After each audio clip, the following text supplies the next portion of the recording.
for the very first time. The NPL, the game's interstandard pickleball, you go to 11. However, what is not standard is is there is no win by two. It is just the first team to 11. They get the point. There are other matches taking place, and as we go through here throughout the day, the first team to get to 9 total match victories or 9 total points will be the winner here. Now, how much do you love this format on this one, Scott?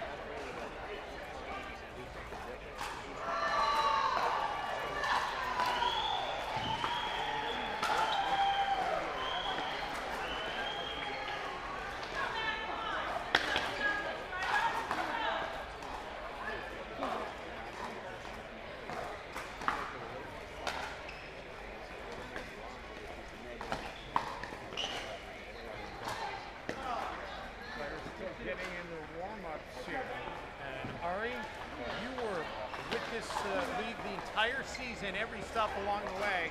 How great is it to be here on Championship Sunday? Well, this is fantastic. The culmination of 5 events here in Glendale, $100,000 in prize money on the line, and that team breaker was outstanding. Great to see Scott Moore.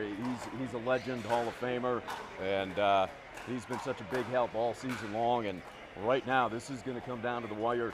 Indy and the Ignite, a terrific matchup. About ready here to get this one underway. 15 seconds. Grab your water, grab your cow, move to your respective ends. Serving team, Indy drivers, choose the game Your ball. head is on a swivel, Scott. I love it. That's what we need, as there is a scoreboard up over our broadcast location.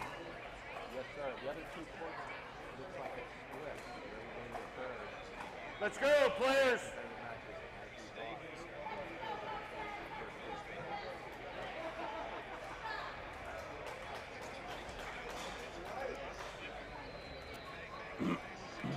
Which ball are you using?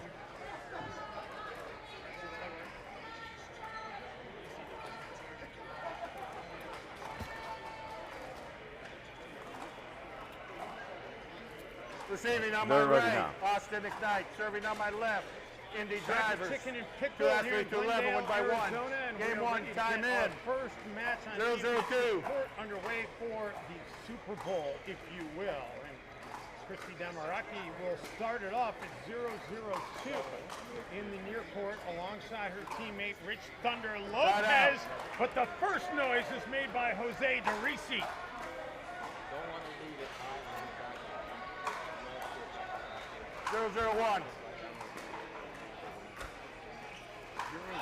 Point. Over to Austin, and quickly they will take advantage in a 1-0 1-0-1. start here for them.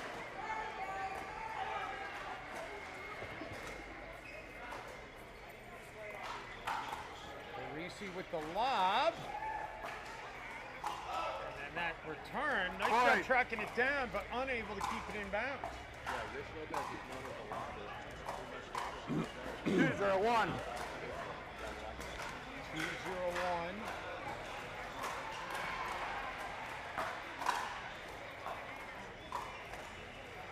Point. Rocky into the net, and quickly a 3-0 advantage. What is the feeling out there, Scott? Do you think they are really feeling the pressure right now at the beginning of the match? 3-0-1.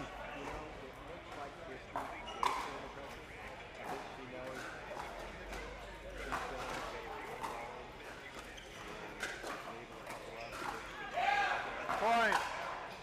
Put that one into the net to make it 4-0-1.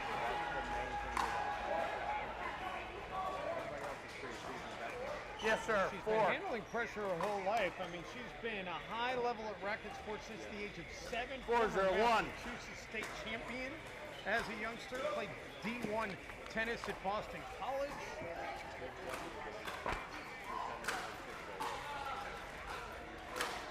Playing pickleball in 2021. And she misses wide there. Point. 5-0-1. I was just going to say, Scott, if you're out there, you're thinking about a timeout. Indy drivers, 5-0-1, 1 minute. And we'll take a quick break as well. Back to Arizona in just a moment.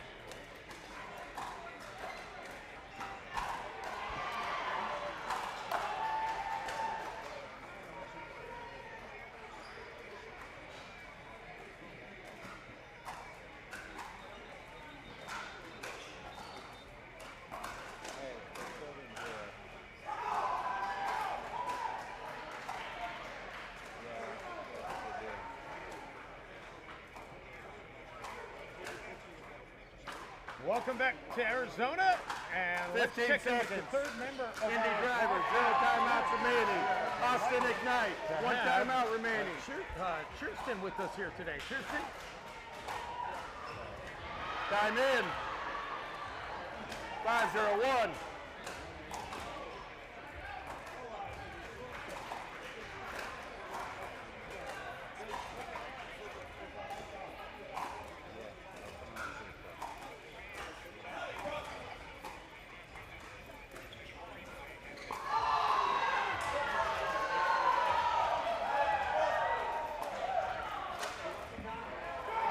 Second server.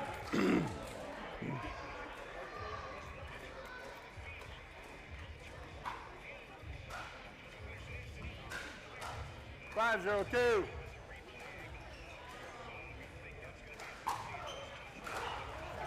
No question. Kirsten, I wanted to say Kirsten. That's why when we talked to her earlier, she goes, no, it is Kirsten. It is Kirsten. Kirsten Susel, so happy to have you on board, and that was great stuff about Thunder Lopez. How about this, Austin? They have really surged in front here, 6-0-2 now. And Jose DeRisi covering a ton of ground, by the way, while Kirsten was talking.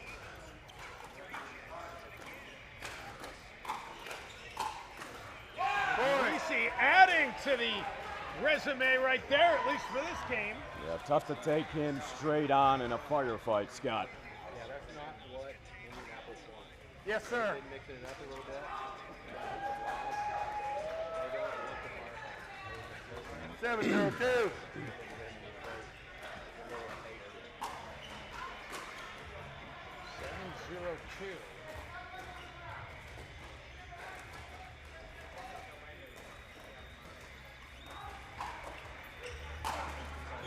Takes it out of the air for the winner.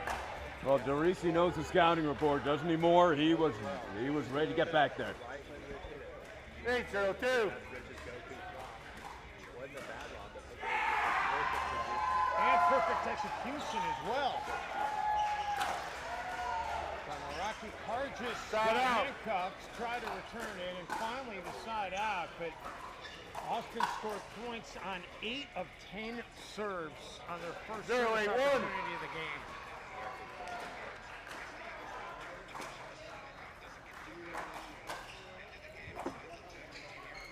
Second serve. Indy's still looking for its first point here of this match on center court. 0-8-2. Lopez takes over at 0-8-2. Side out. Just like that, the side out gets it right back to Austin. How much are some of these little mistakes, Scott, just pressure mistakes? 8-0-1. When you're down 8-0, you feel like you got to do something special. It's hard to get to the record. Point.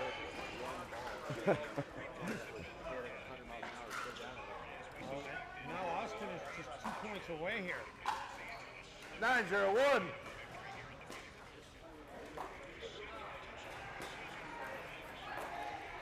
Make it 1 point away. I mean, Scott, they've scored points. They've served it 12 times. They've 10 points. 10-0-1. And make it, they've got 11 points on 13 serves, and they close it out Austin here. Ignite, timeout change ends, 2 minutes. 11-0 for the Pickle. Austin over Indy. Don't go anywhere. Our coverage of the NPL is just getting warmed up here in Arizona.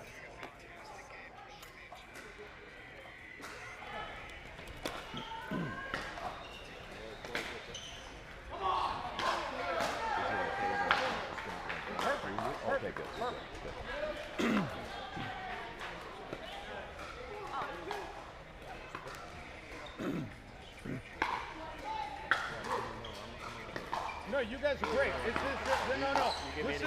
This is just a conversation, man. It's feel free. As long as we're not stepping all over each other, it's great. If you got something to say, jump in.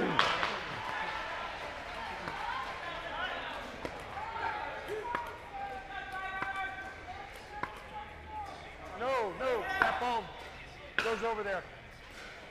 It's coming.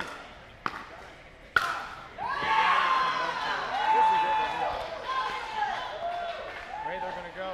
They're going to go. Ready early. They're going to go. Austin, ready early. They're going.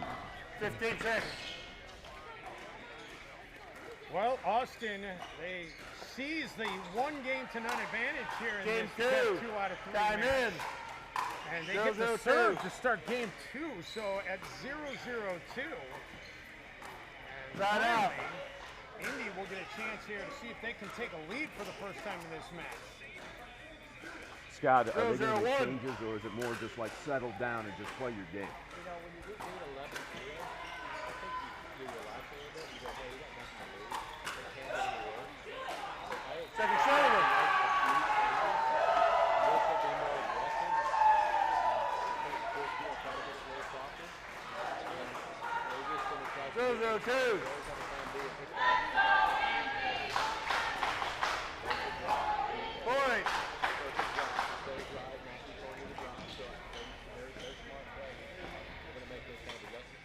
Very good start. 1-0-2. 1-0-2. Indy for the first time has a point in this match on this center court.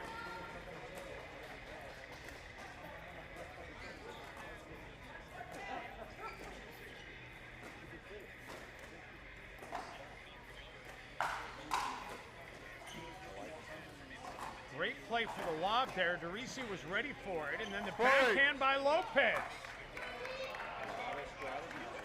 Yes, sir. 2-0-2.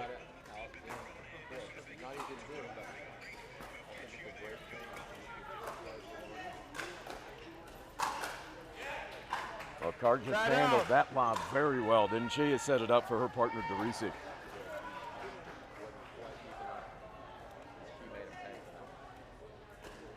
0-2-1. Now Cargis and DeRisi get the serve back here. Point. Quickly take advantage. Closer to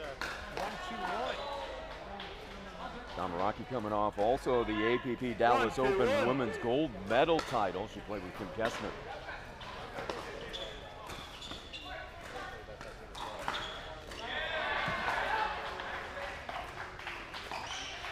Point. Into the net to tie it up now at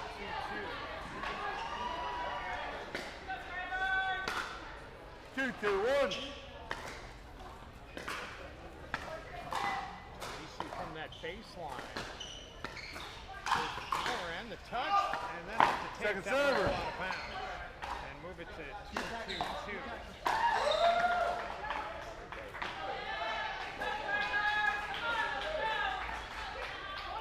2-2-2. 2-2-2.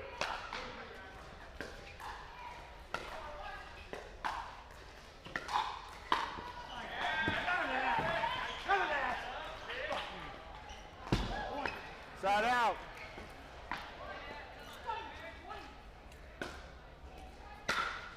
2-2-1.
got it. Okay, makes sense.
now.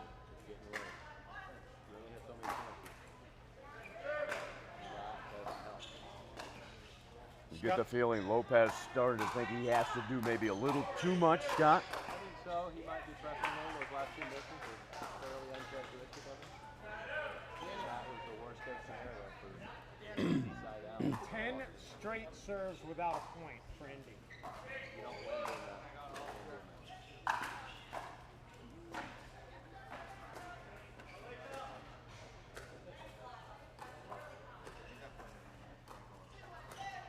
Teresi being patient. What a reset. And then Jose leaves that one short. I'm forgetting the tough one. Yeah. How often do you see that, though? It's A lot. You let up a little bit on the easy one. It's hard when you're going all around. So it's happened to me quite a few. 8-4-2.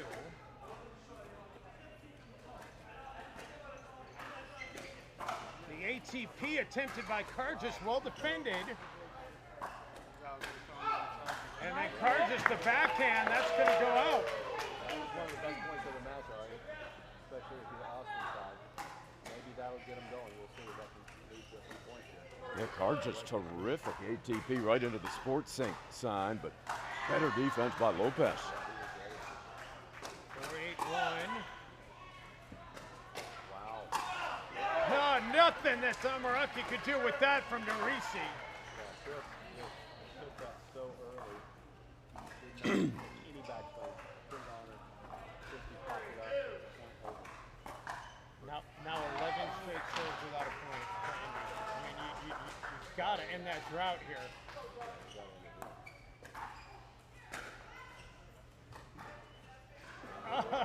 Oh, Just by the roll of the net, they do. the net gods were on their side on that one.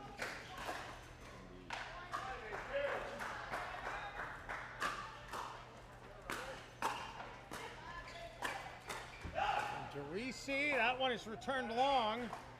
And the side out gets it back over to Austin with an 8-5 advantage. And Chicken and Pickle, a great venue to play in, but it's been a little bit challenging for TV because really this facility was built more with the social aspect of pickleball in mind than the competitive aspect and a network television broadcast. There is the thunder from Rich Lopez. Yeah, not only a challenge to set up a TV broadcast, but also out wide balls, Scott, when you're looking for ATP opportunities as well.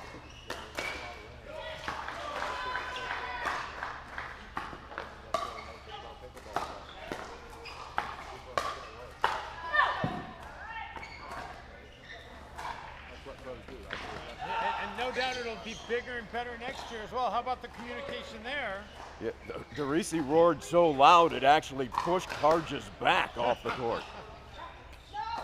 So 9-5-2. And Indy does still have one timeout in their pocket, and if they don't get a stop here, you figure they're probably going to take it. But Thunder says, oh, we'll just get the side out instead.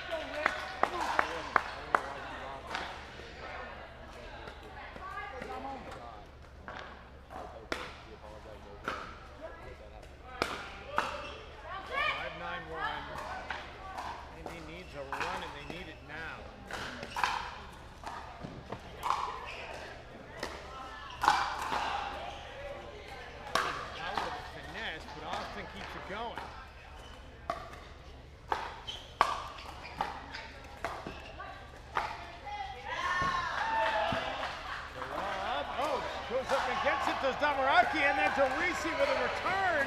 I'm not convinced that one that Christine went up and got. That might have been going out. It might have been. We'll never know. But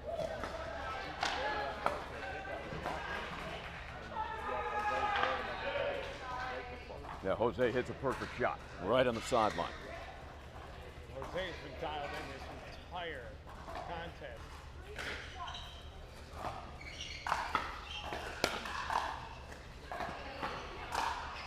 Thunder get it, he does.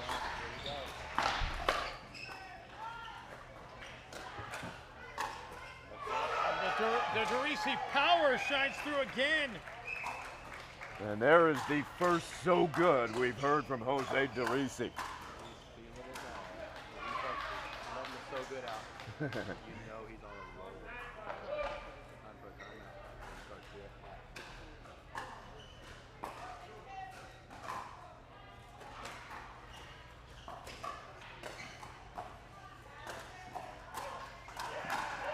And the backhand winner to put us on the precipice here. Yeah, match point. That's not the matchup that Indianapolis wants. Backhand to backhand between Christie and Jose. That's not going to end well most of the time. Got to get out of that pattern. 10-5-1 match point number 1. And Austin hoping there's not going to be a match point number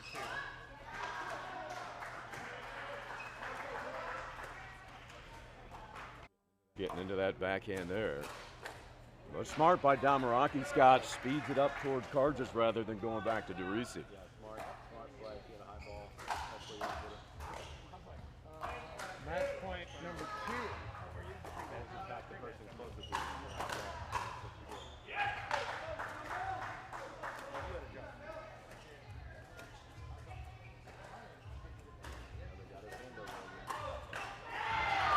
And there it is. Damaraki got a piece of it, goes out of bounds, and Austin able to take it 11-5. So they win it 11-0, 11-5, and another point on the board for Austin. Yeah, that's 3-1. They've got the lead. That was huge. I think on the court, Indianapolis is a couple matches, so it's going to be tight all day. And we will hear from the victors when we come back. Stay with us. You're watching the NPL.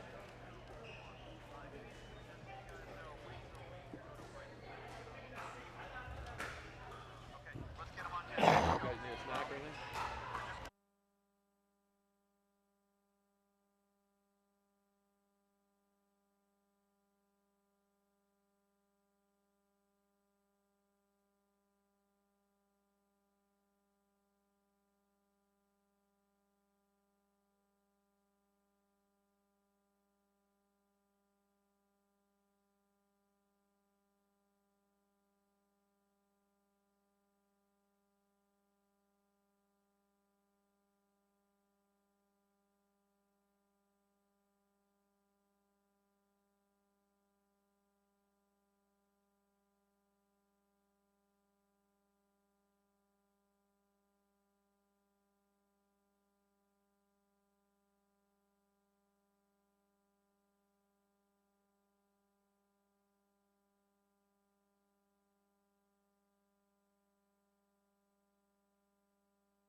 I mean, they have like chicken tenders. Yeah, these are chicken tenders. Can you go back into this?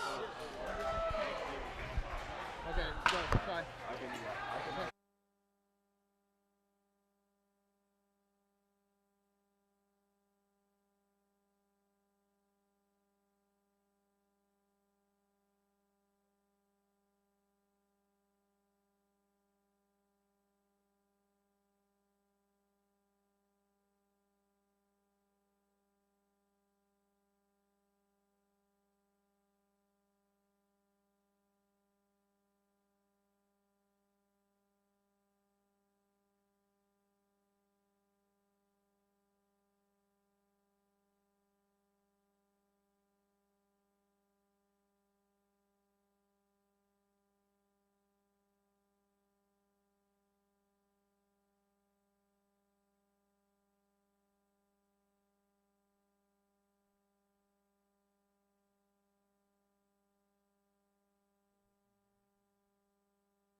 Okay, folks, I'm heading to court 6.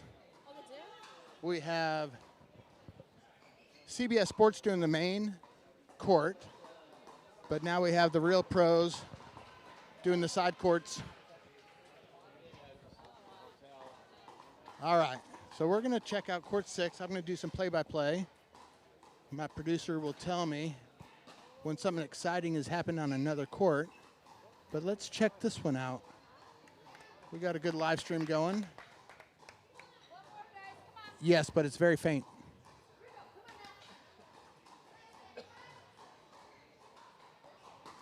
Okay.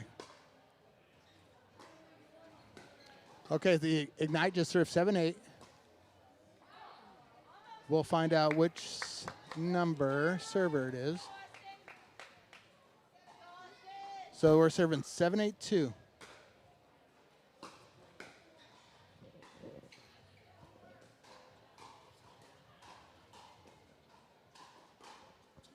Okay, 7-8-2. We got Taylor. We got Laura Thornton. There you go, Natalie. We got Kim. Papa Jade.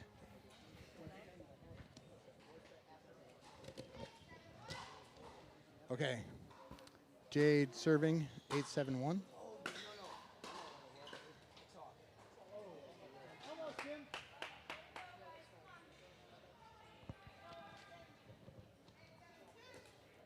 Okay, 8-7-2.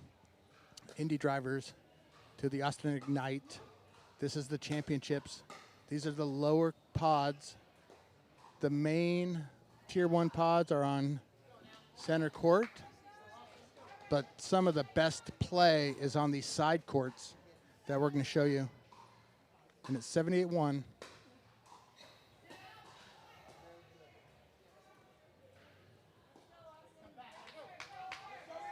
All right, second server. We're on a second server, 7-8-2. No, 7-8. 8-8-1, sorry.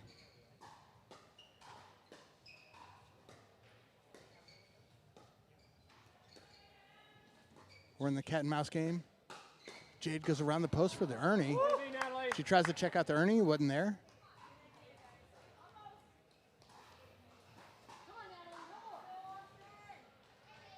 So we're at 8-8-2, second server. Great drop by Thornton. Jade couldn't handle it. And that's a point. So we're at 9-8-2. Serve. Big looping return was in. Jade down the middle. Oh, Thornton gets it. And now we're at 10. Jade thought, oh, maybe it's over. No, it's not over yet. Not over yet. So we're at 10-8-2. Game point. This is the first game of this match. Thornton with a big lefty forehand.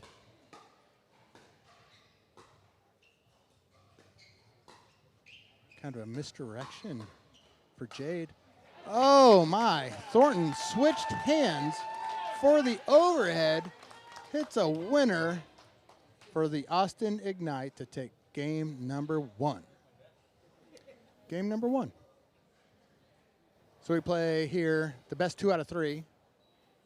We play games to 11, win by 1, and there's only one timeout per team, per game. So let's see.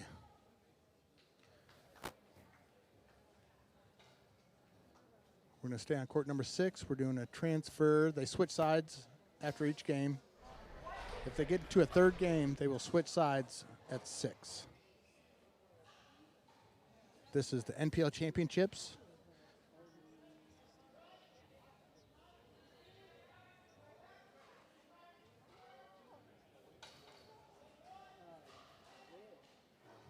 So Anna, what do you tell your team in that situation? I said, keep doing what you're doing because they just won that game.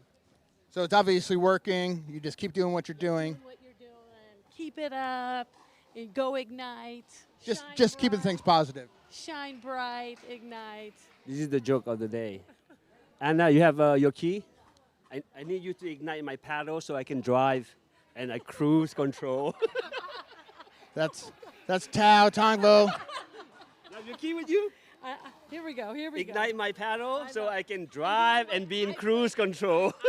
I play mixed with Tao. I love that guy, and he's on another team. It is so hard. I can't cheer against him when he's playing against my team. If he misses a ball, it's like I can't clap. I'm like sad. So it's crazy because you have so many friends on every team. So when you play, it's like you want your team to win and you don't want your friends to miss, and so. But it's very exciting. Yeah, there is a lot of mixed up teams in the NPL where they're on other tours playing all year, and then they come in and they're competitors during the season, NPL season. Okay, we got Indy drivers. We're in the second game now.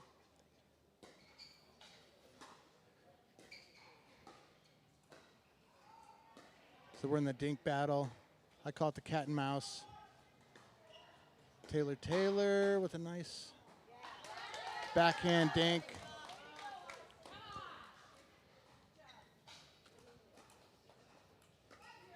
And we're at 1-0-1.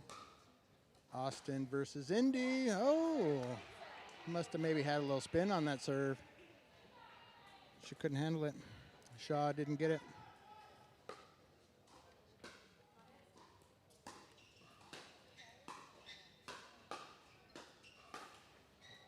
Oh, Laura trying to get big in that center with her left hand. Hit the net, no go.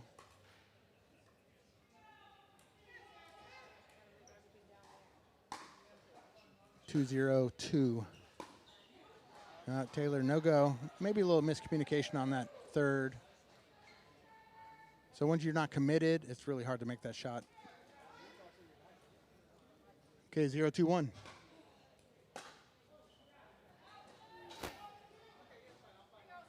I'm going to move over a different direction here. Let's watch this game. Court number 6. Jade misses a shot, misses that third. Shaw.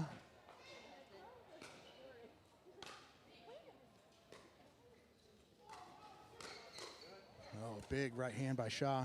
Taylor gets it. Cross court dink battle. Look at that backhand spin. Great coverage by Shaw. Covers middle. Jade goes around the side. Got a little limp, so we don't know what that's about.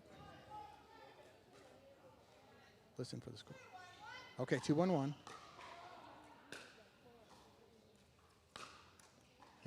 Left hand, trying to drive the third, hit the net.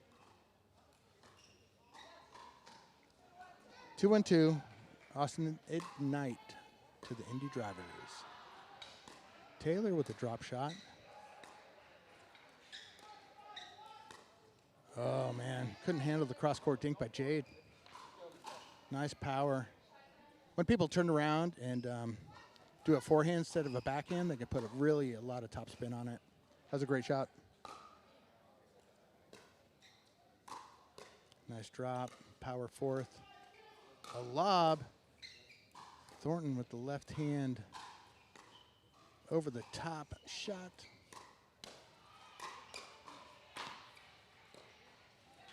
Yeah, that was Thornton, sorry.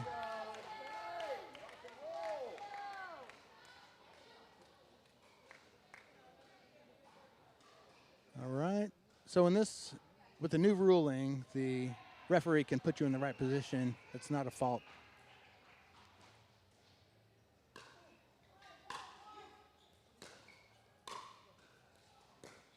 The power game on display. Taylor, big backhand. Oh! Big backhand attacks. No good. Goes for the huge overhead and hits it outside.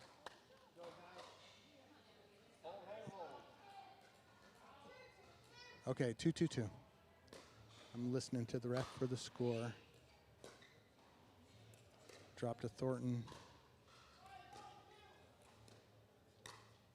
Jade in front of herself to Taylor. Oh. Great dink by Taylor. Jade couldn't handle it. And we got a side out.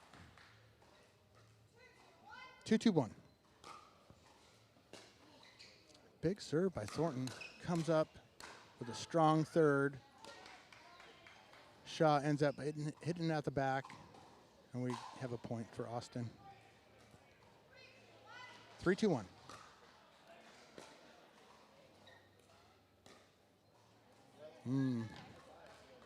Just a weak third. Didn't get it. Shaw had some backspin on that. 3-2-2.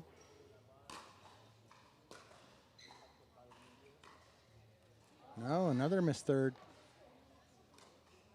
We're in the championship, ladies. Got to make those thirds.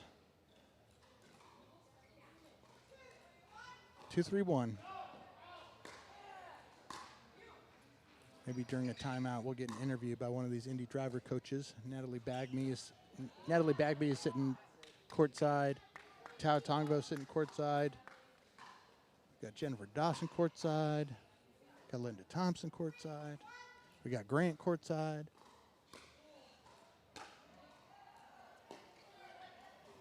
Yeah, so that could be the theme of this match, is missing thirds.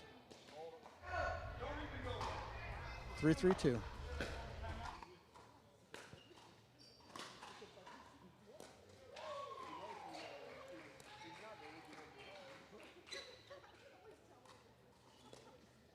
All right, we're in the soft game. Ooh, the soft game no more. Shaw tries an attack, throws it out the back. We're to side out.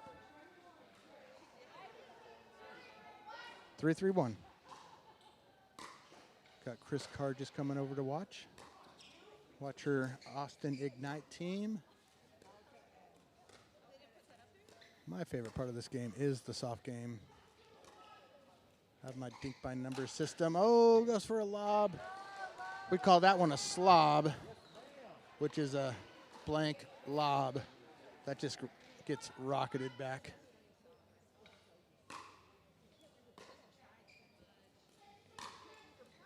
No, missed drive. Second serve.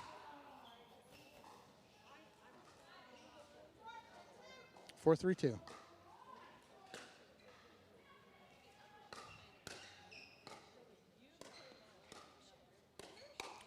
Just great defense by Thornton. Just taking on Jade's attacks. And she ends up winning the point.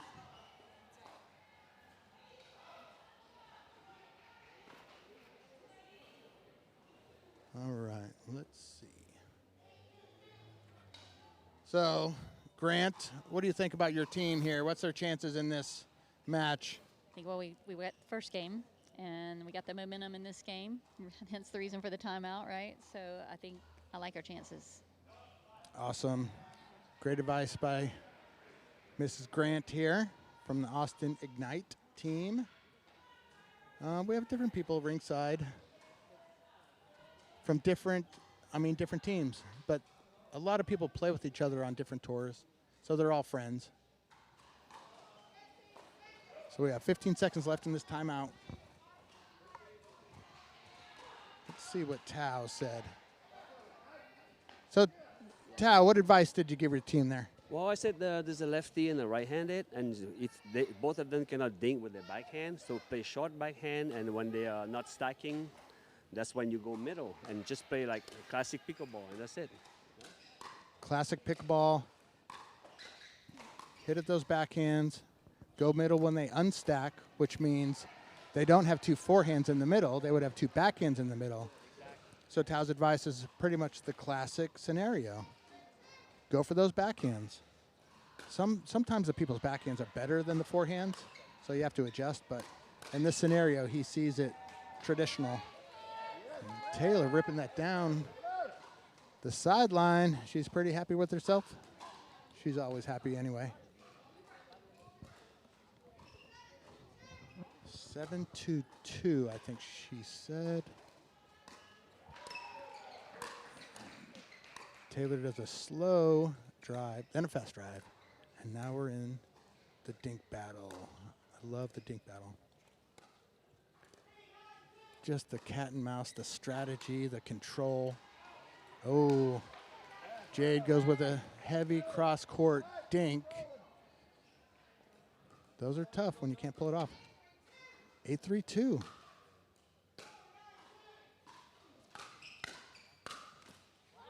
Oh, 9-3-2. Thornton comes flying through with this big left hand.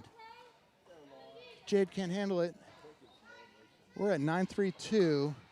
A couple away from match point to put Austin up even more on the team event.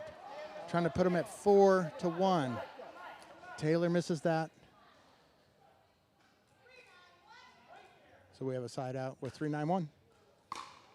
Oh, Taylor rips it out the back. Gives the Indy drivers a free point. I call that the worst shot in pickleball, missing a return because you give the other team a point.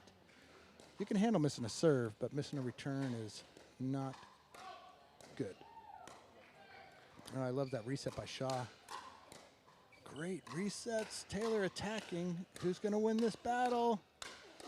Just ripping. Oh my gosh. I don't know how Shaw got Taylor's shot, but she did. But Taylor got another chance at it, and she ripped it for the winner. For its second serve. Okay, so the ref can put him back in the right position. There's no fault there. 4-9-2.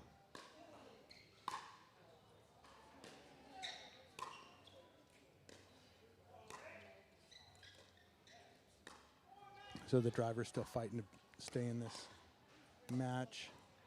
They got to force it to a third game, but that's not going to do it on Shaw's shot right there.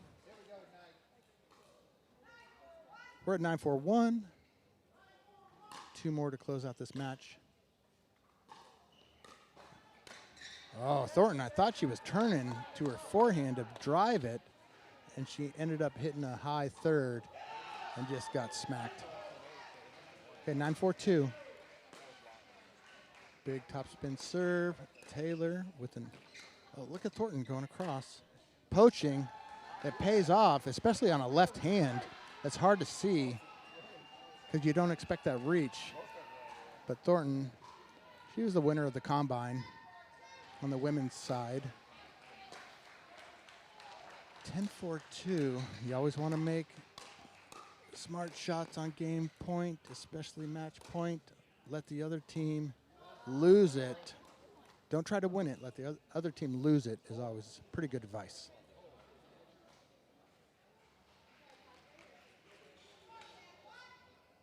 Okay, 4-10-1.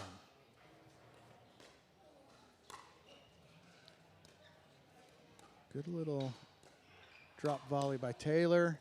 Hits it down the middle, and sometimes down the middle is good enough. A lot of times middle is dangerous, but sometimes it works. You got to be careful when you choose that shot. I think it's 4-10-2. Not able to clear the net on that one.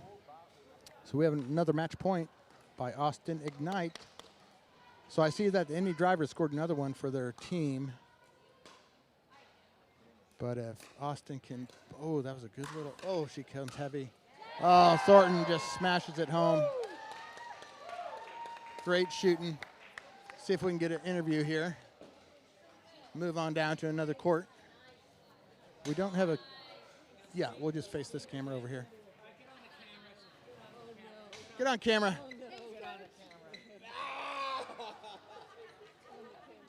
Yeah. All right, we're going to look at this camera here. That's okay. So, great match. You guys took your team up to a 4-2 lead for the championships. How does that feel? Oh, pretty amazing. I can't look at that board because it just makes me so nervous. But Laura and I had a plan, and we went out there and executed, and I'm so proud of us and super excited for our team. It looked like you guys just had a great game plan, as you said. Thornton coming huge over that big left hand. Is that part of your strategy? Yeah, we like that combo. Yeah, it works well. So it's fun. Taylor just putting it in play. You had some pretty good looping drives yourself. And then I saw Laura actually switch hands over there for a big overhead. Is that something you do often? You know, it's really exciting whenever I get two opportunities to do a right hand overhead. So yeah, I throw right-handed. Oh, okay. So, you know, my overheads are way more comfortable right-handed than left. So yeah, I liked it. It's a great shot. We played cornhole the other day. We're going on the cornhole tour now. Yeah. But Laura plays cornhole right-handed, and I play cornhole left-handed. And so we're all backwards. Her right-handed overhead's pretty unbelievable, though. It was. I saw it. Great job, Austin. Another win for the Austin team. Thank you. You're welcome. Okay, I'm going to go find another court. I'll be back soon.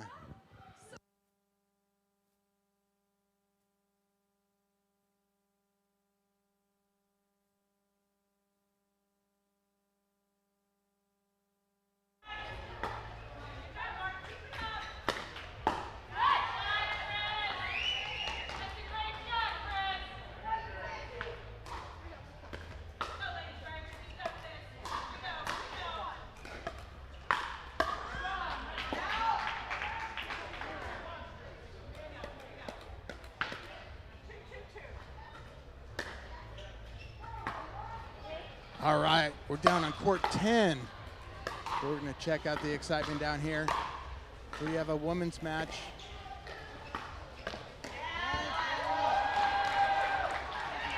We're in the third game.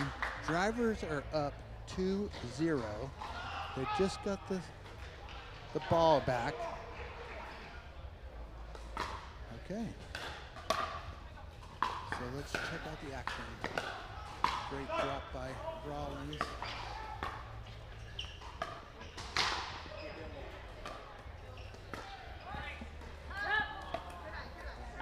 Missed lob there.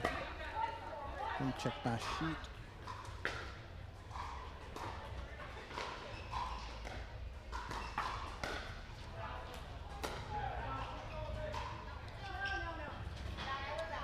Okay, somebody saw it in. Austin thought they saw it in. The ref saw it out, so no complaints. Rawlings serving. And Thorne with a high drop. Okay, Rawlings hits another lob, and it goes out the back. Potter serving 2-3-1.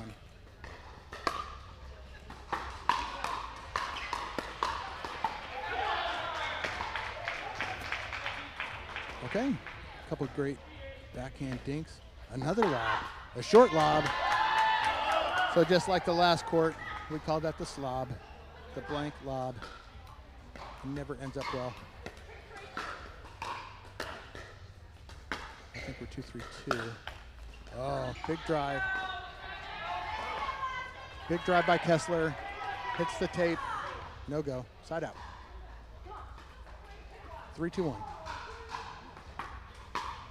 Lob serve. I always say everybody hates a lob serve.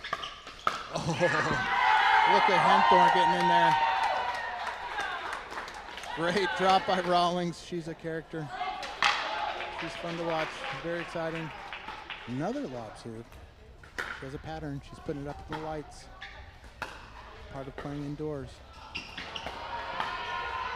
Oh, Henthorn comes over, tries to poach. Doesn't happen. So the good thing about Chicken and Pickle, they were open to all our suggestions, and they put up all these black screens to be able to reduce the bad vision, the reflections of cars, the sun. So it's a much better, enjoyable experience. Rawlings, reverse forehand. You can't see what she did because the camera's on the other end, but it was funny. She was like licking her hand. I don't know what it meant, but she's a character. Okay, third in front of herself. Just a high fourth. High fourth from Kessler. We got a timeout. That was good enough to get a timeout. Let's check the score. Okay, so we are in the third game of the match with Indy Drivers up 6-2, which caused a timeout. So, Mr. Flynn, how do you think your team's doing right now? Doing all right. Yeah, we'll get there. We'll get there. Yeah. So how important is this third match for your team? It's very important. We're down 2-4 right now, and we're going to get this one. So this match will get you back into it. Great job. Yep. All right, so we're waiting on the turn. So when we play pickleball, when we played that third game, when whoever gets the 6 first, we switch sides. It just makes it fair on both sides. One person plays a whole game on one side, one person plays a whole game on the other side, one team, I mean. And then on the third game of the match, we switch at 6. Okay, so we should be at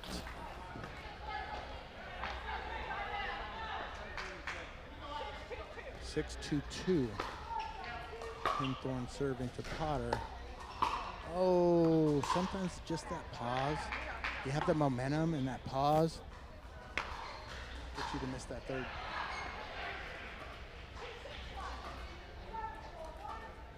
Okay, 2-6-1. Potter, big left hand. Big left hand drive. Henthorn with some tricky forehand rolls. Really good. Use the net for some help, but pretty cool shot anyway. You know, people have some unique shots. You got to figure out what their best shot is and avoid it. First, find out what their best shot is, avoid it, and then find out what the weakest shot of the weakest team member is and attack it. For tournament play, not rec ball. Rec ball, give them their best shot, and then learn how to defend it. All right, we got a point. Got a point for Austin Ignite there. We're at 3-6. We're at 3-6-2. Okay, so it was wrong side, but it should not be a fault. The ref should have caught that and put him in the right position. But, you know, when you don't, it's just a no fault. You just put him in the right position and start over. You know, it's new to the refs, too. Okay. That's something about indoor pickleball sometimes. These walls are very close. So you can create a great angle on an overhead, send somebody into the wall, and they're not going to get it back. Well, just a plain out missed serve. So that's something you call yourself. Lob serve by Rawlings. Oh, okay. A little high on her third drop. Kessler puts a little pace on it, and Henthorn couldn't handle it. So we're in the right spot now. We're at 3-6-1.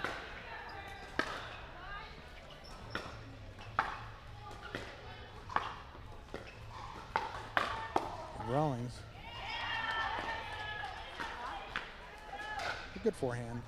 Potter got it. Rawlings couldn't finish. So point 4-6-1, I think. Third drive by Kessler. Fifth drive by Kessler. A seventh high ball, and Rawlings puts it away.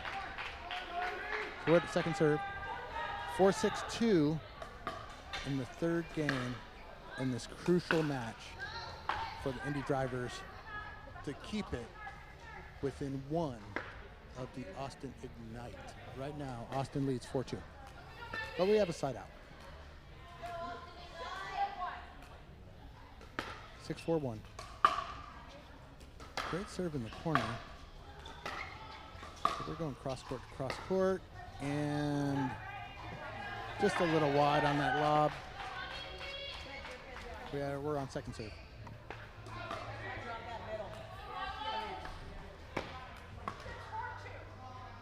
Okay, 6-4-2.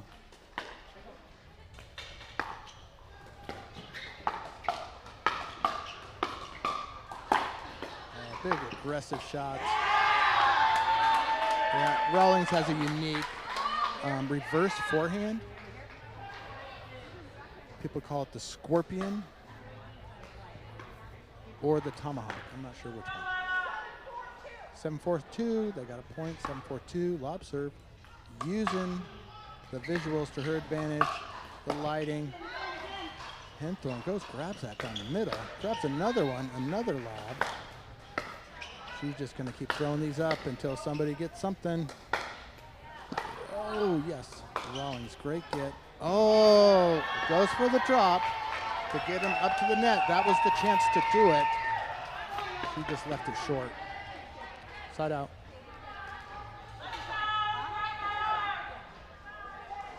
4-7-1 is the score. Oh, big drive by Kessler. Henthorn couldn't handle it. We have a point for Austin. We're at 5-7-1. Third game of this match. Oh, that looks deep. Uh-oh. Austin coming on strong. Couple errors, couple quick points. 6-7-1. I love this ref. I can hear her. I like a loud ref. Oh. Henthorn was not having that one. Potter tried her big left hand. Henthorn just smacked it back. Said, no, no. Oh, that one almost missed. She must have hit the back edge of that line. So that's the perfect return, right? Use all the paint you can use. All right, we're at a side out. 7-6-1. Super close match. Wow, there's another good return. Yeah, Kessler comes over with her overhead. Henthorn couldn't handle it. So 7-6-2. Man, that's a big drive by Henthorn on a second serve. Typically, a lot of times on a second serve, you want to make sure it's in and not risk it. But Henthorn doesn't care. She's going for it. She's trying to win this match. Side out. 6-7-1. Trying to catch Rawlings coming up. Man, that was a great drive just over the net. And now we have a lob. Henthorn. Oh, man. Henthorn with a little reverse forehand action. Rawlings cleans it up. We're at second serve.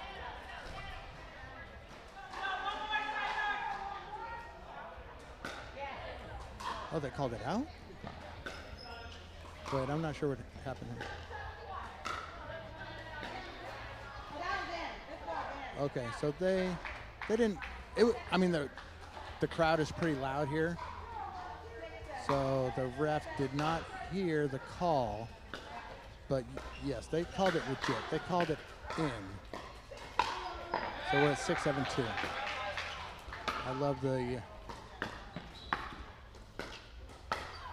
gentlemanship in this league.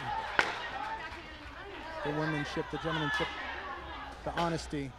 everybody, you know, we all play with each other on different tours too. And so you don't want to be the person that makes bad calls. I think we're at 7-7-2. That's the one to drive. A short return, you got to look to drive that. So I'm not sure what the controversy is here. I'm not sure what Potter was talking to the ref about. But it just seems to work out, whatever it was. Okay, we're at 7-7-1. Rawlings like a half lob serve.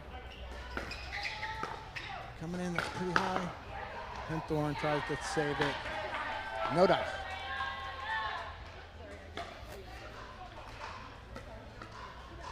All right, we're at second serve. I think it's 7-7-2.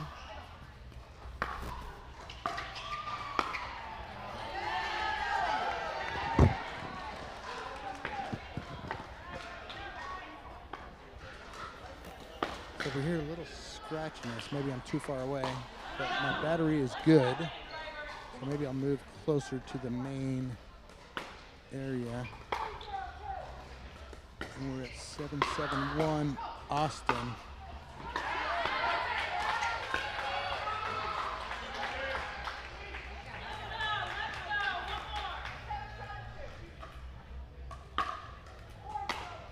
Booth says I'm good, we're all good. Oh, another point.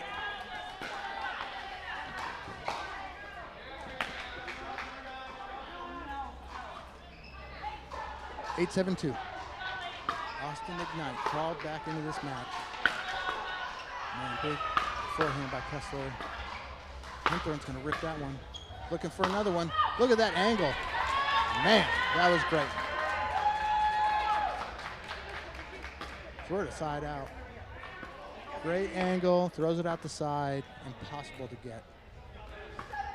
7-8-1. This is a tight match. Oh man, look at that shot. That's really good. Oh. Rawlings finds a gap, puts it down the gap. As Helly Spar would say, a wrong way Wanda.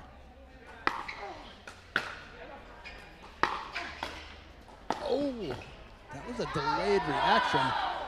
Maybe Rawlings thought it might have been going out, and then in the last second said, no, I'm going to hit this one. Here's my chance. I think it's 9-8-1, Indy. Oh, the pressure? I don't know. Normally, maybe she tried to go with something too big. Tried to win the serve, which is difficult. It should be 9-8-2.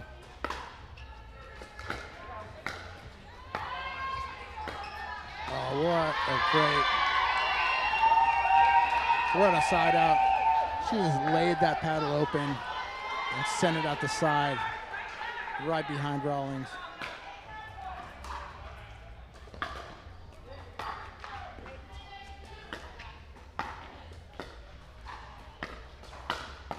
Oh, great shot. Great shot by Kessler.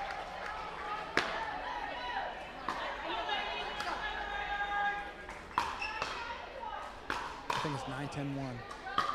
Austin serving to Indy. Puts it out the back. So in this league, you only have to win by one. So this is match point. Smart timeout. Smart timeout by the drivers. They need that. So Austin with the momentum. I think we're at 10-10-1.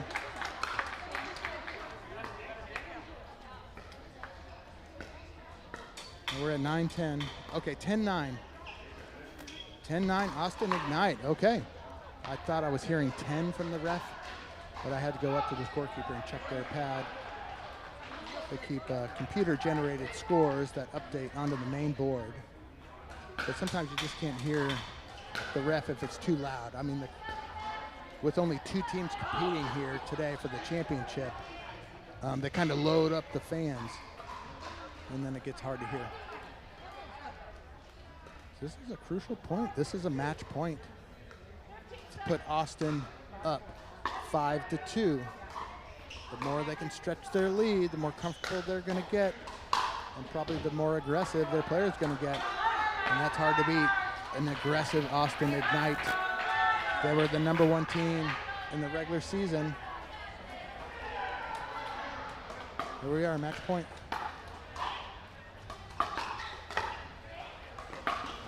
Potter getting big, going big. No. Henthorn isn't having it. She says, no, you take another try. We're not giving it to you. We're at 10-9-2. 10-9-2, match point. Oh, that might have been going out. I don't know. Oh, that was out. That's match point. Wow. Great job, Austin. Okay, I think everybody agrees. Tao thought maybe something happened, maybe it was in. All right, we're gonna get a little quick interview here for the winners, Kessler and Potter. Sometimes the other pods don't get interviewed, but we're interviewing today, so we're gonna have to do a camera right here. Here, stay here, stay here. We'll just do this camera right here. I'm gonna get right. Okay, plus we have a real camera coming too. You guys are gonna be world famous coming up in a few minutes. So what a crucial match. You guys go up 5-2, Austin Ignite. How important is this to take your team, or maybe how stressful is it to come from #1 in the regular season, but still try to bring it during the championship? Yeah, we know people are gunning for us, and so it was a little nervy out there for me, I know. And but my partner held me up great, and I think we just toughed it out in the end. It was very stressful, a great match. They played great. It was even the whole way. We just kept our spirit up, and we love our fans in Austin Ignite, and we're just thrilled to be here. They had a lead in the final game of the match, up 3-6, and then did you guys make a strategy change, or what happened to get you the momentum to win this game? We did make a little adjustment. Lila was on fire, so we decided to keep a few more balls away from her and pinpoint Mary Beth a little bit. But just trying to keep it a little bit softer too, because they love the speed ups, and so trying to keep it low to them, bounce the ball. Yep. Congratulations, that was a fun match to watch. You had so many fans watching. Great job, Austin. You're up 5-2. Right here. Thank you. Best You're a great partner. Announcer. Nice. Great job, guys. And we're back to me. So we're going to go find another court, people. We got Scott. Okay, we're heading over to court 6. This is going to be fun. I'll be there in a second. Okay, we're heading to 9. We're right next door.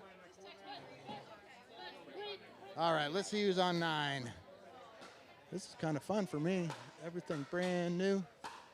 Oh, I see Martin Clark, the Australian ER doctor. I see Strapoli for the Indy drivers versus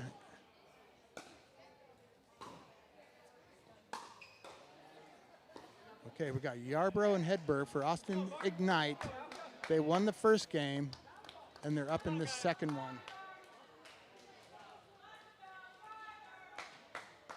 Okay, this ref is harder to hear. So we got David Overmeyer doing the scoring here. So we're at, Austin won 11-4 the first one, and they're tied 6-6 in the second game. So Yarbrough serving to Yarbrough serving to Strapoli, sorry. Martin getting big. So Martin is like the #1 Australian pickleball player. He flies over from Australia. He's an ER doctor. Flies over to play in this league. That's dedication. Hedberg with a huge looping lob serve, a lob third. Yarbrough bringing it up. That seems to be a strategy here today, throwing it up in these lights. Hedberg is just a tricky person.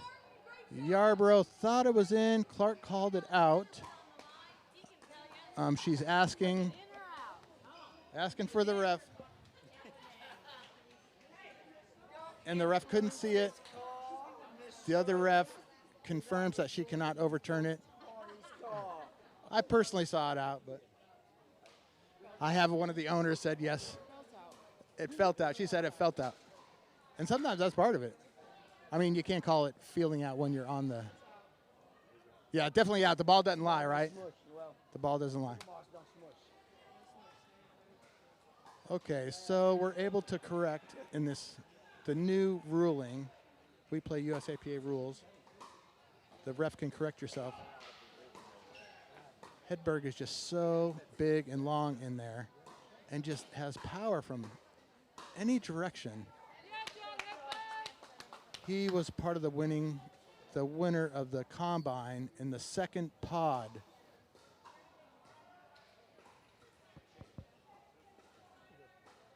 Okay, stay tuned. We will be back. We need to take a break.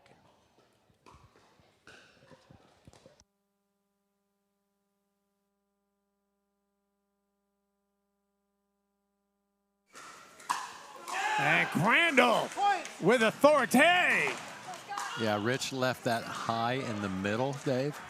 That never works well with Scott Crandall. He's so quick. He is always, it looks like it's open, but it's really not. You have to hit a perfect shot, and Rich knows he left that one too high. Yeah, just one little quick lateral movement. Crandall, one of the best at it. Yeah, very, very quick. Oh, Derisi tries to hit a winner, but instead the angle was wrong, puts it into the net. Yeah, how about the defense by Lopez? Derisi did not expect to have to hit a second ball there. He dug himself out of the hole he dug. Rich Lopez, he's one of the best at doing that. Guys, Austin has not scored consecutive points in this match since points 10 and 11 of game number 1. That has to change if they're going to win. And there's the speed up to the forehand of Crandall, and Scott asking himself how he missed that. Yeah, I think he was just over swinging. He was right there, but he swung instead of blocked it.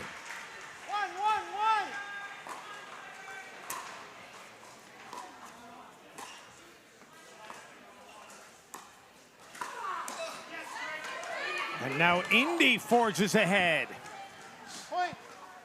And Witskin's timing so accurate there when he punches into the kitchen.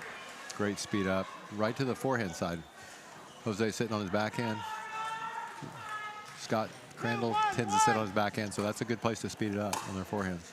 By the way, we love that people are watching us on CBS Sports Network, but if you get a chance next season to get to a venue that is hosting an NPL event, you want to come check it out in person because, guys, there's all the action going on all the courts, and it's great. You, as a spectator that's here in person, you can walk around at different courts and see, oh my, it's like the NCAA tournament when you're watching it on those first 2 days. Like, you're flipping around the channels, oh, this match is getting good.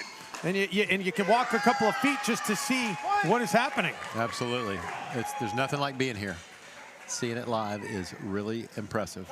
Yeah, good point, Dave. The entertainment value, you cannot beat it. And the energy in the building, too, whether you're at court 9 or all the way down to court 3.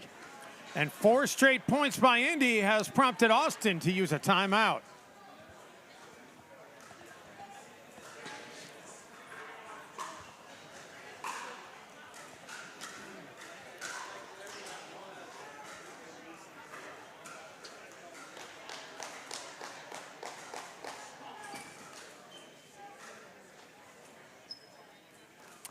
And back here in Glendale, Arizona, as this third game has now suddenly gone in favor of Indy. They've got the momentum. Austin using the early timeout. And Scott, what do you think they're saying over there on the Austin side? I think they're going to go back to the basics. They were winning the first game fairly easily with just slowing it down. They've been speeding it up a little too quickly. They're going to be a little more patient, grind them out. I think, you know, Jose is going to take his chances when he gets them, but basically I expect Scott Crandall just to be a backboard now and make them beat him. Well, Indy's still on the first serve here at 4-1-1. For the drivers, Lopez has been so solid defensively, and that opens up numerous opportunities for big Rick Witzkin. Timeout serves its purpose, but still they got to break one more to get the side out. 4-1-2.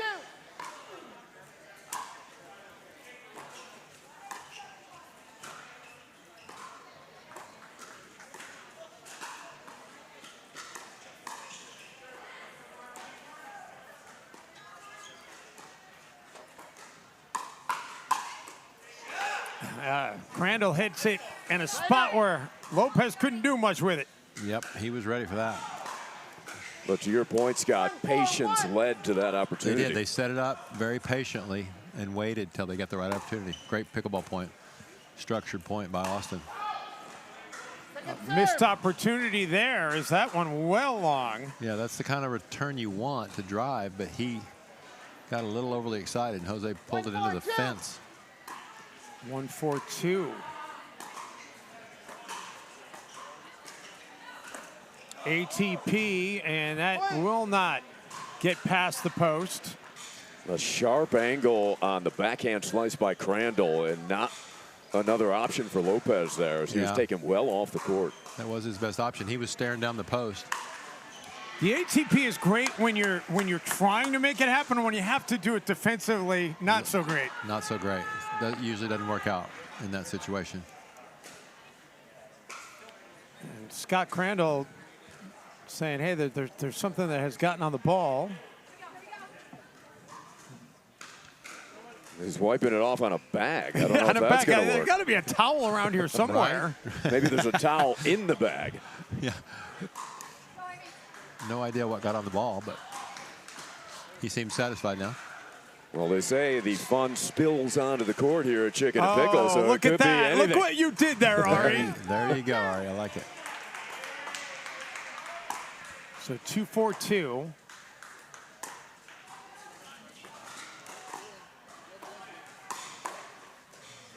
And Crandall gets handcuffed. So side out. Now back over to Indy at 4-2. Yep. Sometimes your success sets you up for failure. Scott had been speeding him up. That time Rich was ready with the counterattack and made him pay.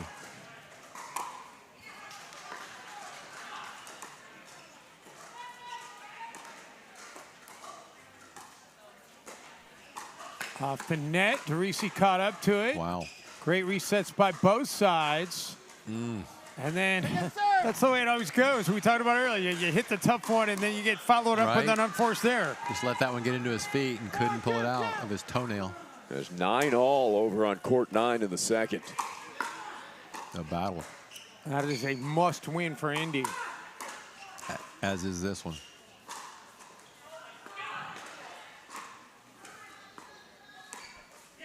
Oh, and Crandall can't get it up over the net. So 5-2. Wow, Indy just took that second game on court 9, so they've split over there. So that one's going 3. Yarborough Hedberg against Tripoli and Clark. Meantime, Derisi with the backhand for the winner. Yeah, nice tomahawk, half Ernie. Very effective cross-court shot. Yeah, that's like an excuse me, Ernie. Not so much intentional, but certainly effective. Very effective.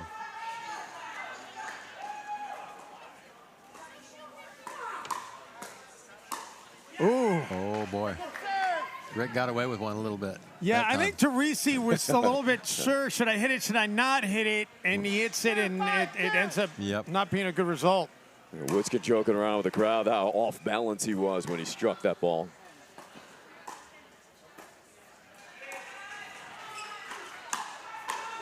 Oh, how about that backhand? He was balanced there. That was authority. Man. He started swinging right after he hit the first ball. That's just great anticipation. And he was hitting that off of 1 foot as well. 5-2-1.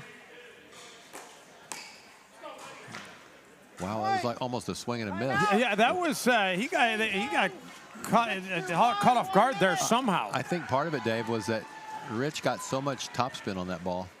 it just dropped 6 or 8 inches Well, by the that's time you hit an it. end change here now as they've gotten to 6. Back to Glendale in a moment.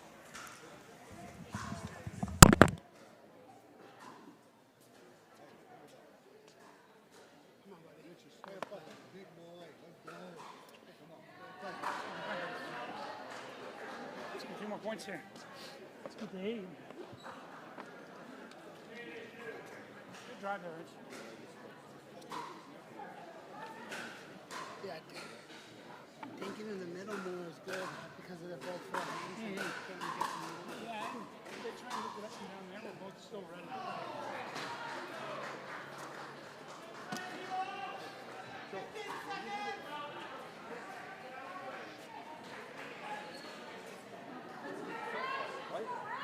We'll get it.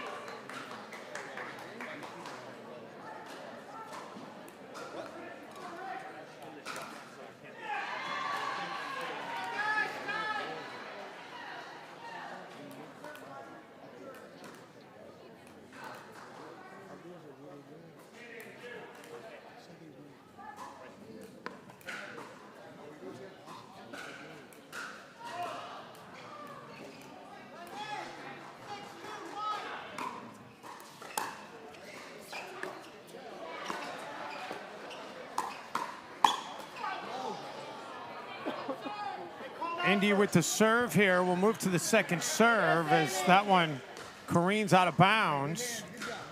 Interesting during the timeout to watch the two teams in the respective corner. It was like a heavyweight boxing bout. A lot of coaching going on. 6-2-2. All right, so the end change kind of acts like a timeout in favor of Austin as they break the serve twice in a row to force the side out. Perfect storm for Austin to get back in this game. Let's see if they can use it. Witzkin urging his partner on, keeping Lopez upbeat.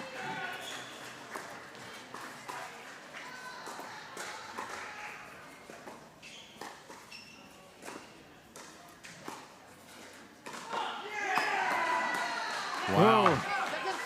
Crandall, I mean, didn't really move on that one. The feet kind of got planted. I'm guilty of that one. I Yep. played pickleball a lot, Scott. It happens to all of us.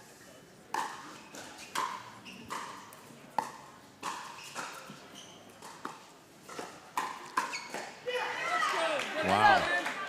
And a quick side out. Gets it right back over to Indy. And Sure. they are in the driver's seat right now here in this third game. Well said, Dave. Well, Exactly what Witzkin they needed. pouncing on that ball in the kitchen. Wow. Rich is seeing it well right now. Oh, quick hands there by Lopez. Yeah, he's just feeling it.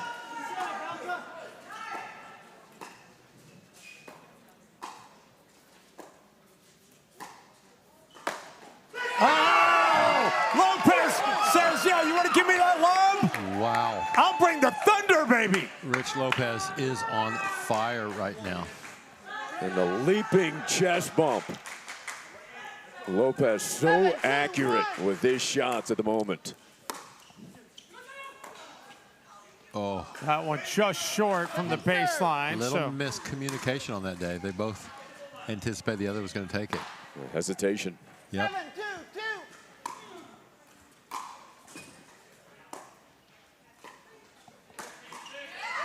and then Lopez tags Crandall.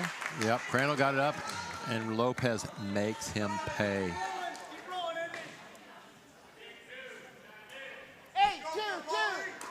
8-2-2.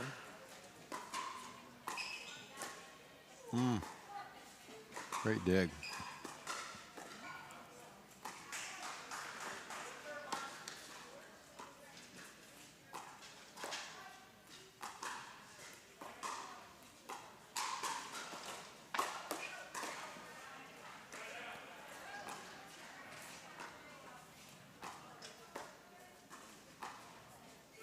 Both sides showing some patience right now. Yeah, great point here.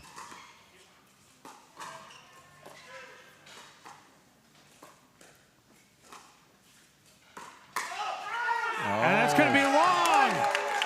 Wow. Scott Crandall had his guessed right. He just couldn't quite catch up with that ball. Rick Indy sped just up. 2 points away from this match. Yes, you're good. The driver crowd loves it. Yeah, the drivers are getting back in this. They're up 5-4 on court 9 in the third as well. And a timeout is being taken here by Austin. Wait, they're out of timeouts. Oh. So there will not be a timeout. I thought they had only taken one timeout. We had the end change, and they had a timeout early in this one. They only get one a game here. Oh, there you go. That's right. Okay, that's right. they took the one early. NPL, this different rule. And then they draw the return error. Wow. Very uncharacteristic mistake. And here it is, match point. Well, not so fast, says Jose DeRisi. All right, he's trying to fire himself up with a little let's go action. Let's see if it's too little too late or they can pull off a real rally here.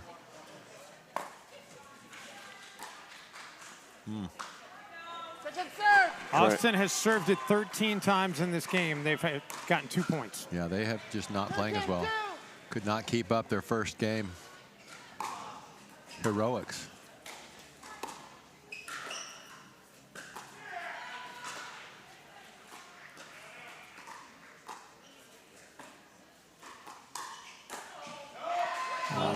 Good reactions by Crandall to get out of the way. Yep. Rich went for it.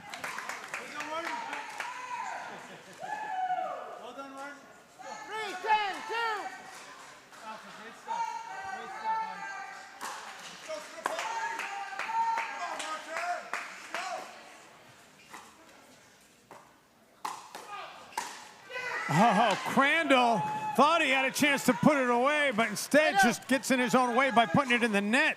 Yeah. He'll make that 9 times out of 10. And here we go, match point number 2, guys, at 10-3-1. When your options are so few and opportunities are so few, sometimes you jump out of your shoes when you finally get one. Yeah, that's exactly what's happening, Ari, because the counterattacks by Rick and Rich have been so good that you have to hit a better shot. Oh, Lopez fall down, made the shot. Thunder Lopez. What a way to finish it. Wow. That is.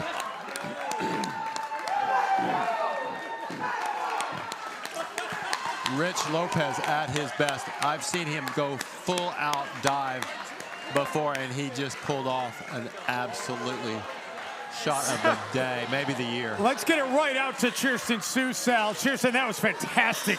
What an ending to that match. Hard fought. Your teammates rallied behind you to celebrate. What does it mean to you to get a hard fought and much needed point for your team?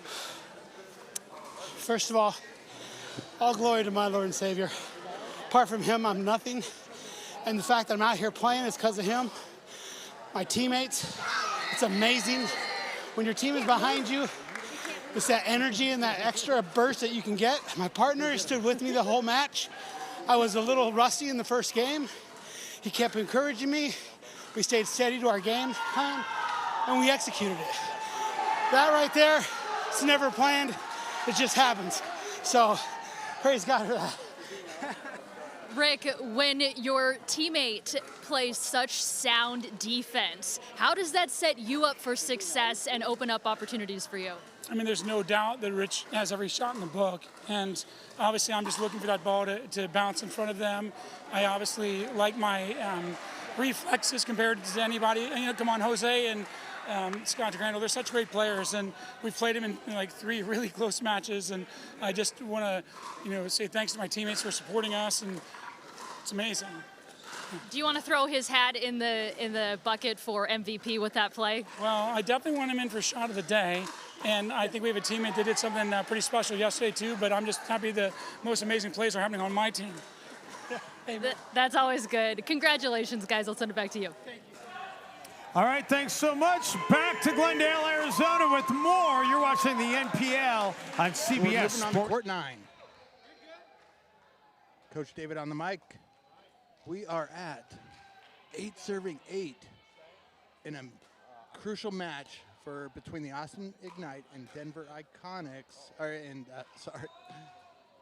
Indy Drivers.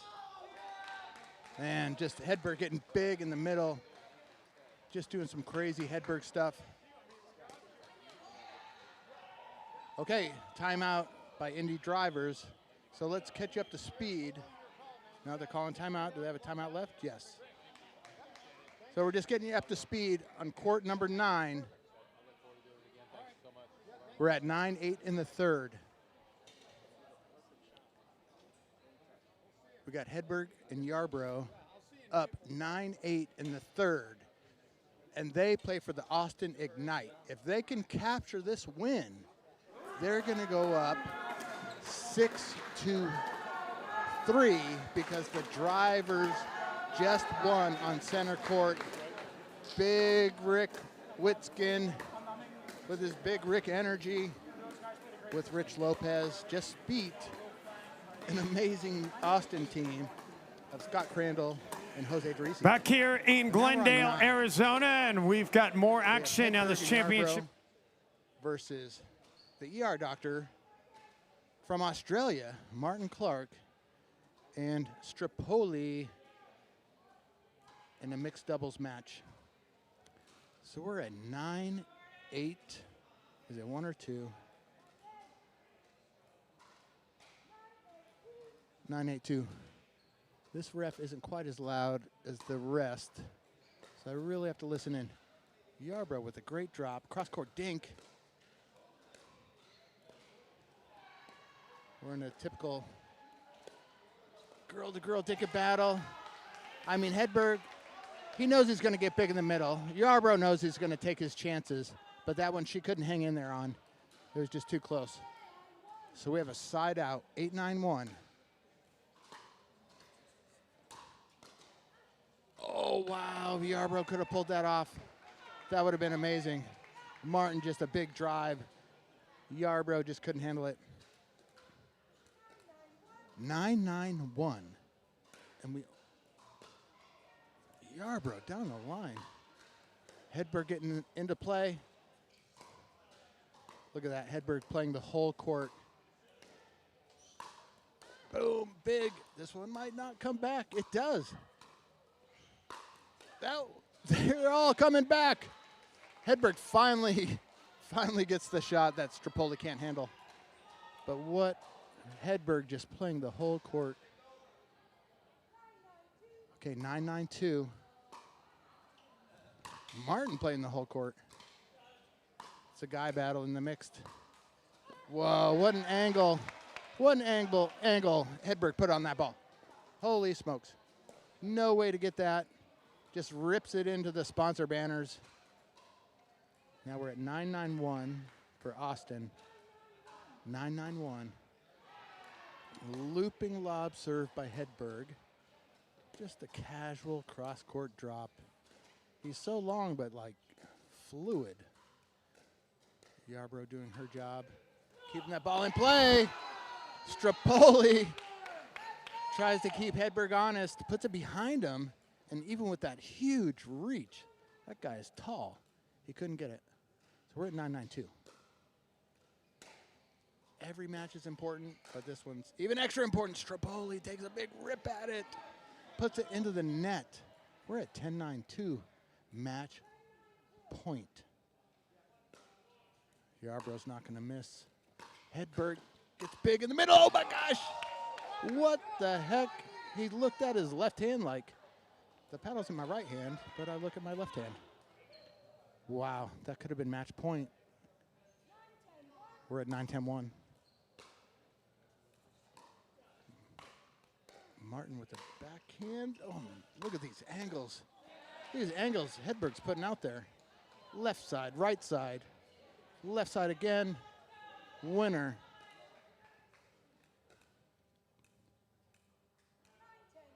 Man, it just got quiet in here. 9-10-2. Martin rips it out the back. Side out. The ER doctor from Australia flies here from Australia just to play in these matches. That's how awesome the National Pickball League is. It's 10-9-1. Oh, man. Hedberg just hits this. Like, I can't even explain it. It was so good. That was crazy. So we're going to get an interview with these guys. So I haven't interviewed Hedberg yet. Yarbrough's been on the microphone plenty of times. She's used to the commentary. All right. We've got our cameraman here. We're going to do an interview. Austin Ignite just goes up 6-3 versus the Indy Drivers.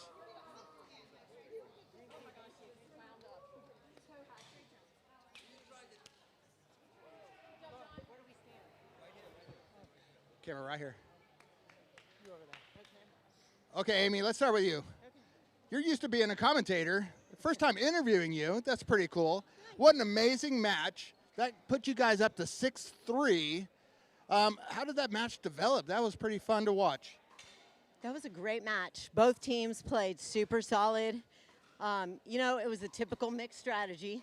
So us girls know everything's coming at us, and we just have to do our job, keep the ball in play, go cross court, and let John come in and take over. He's got the longest arms and the longest stretch, so he's very intimidating to play against. So my job was to keep it in play and get out of his way, and he finished business for us. I'm really proud of my partner.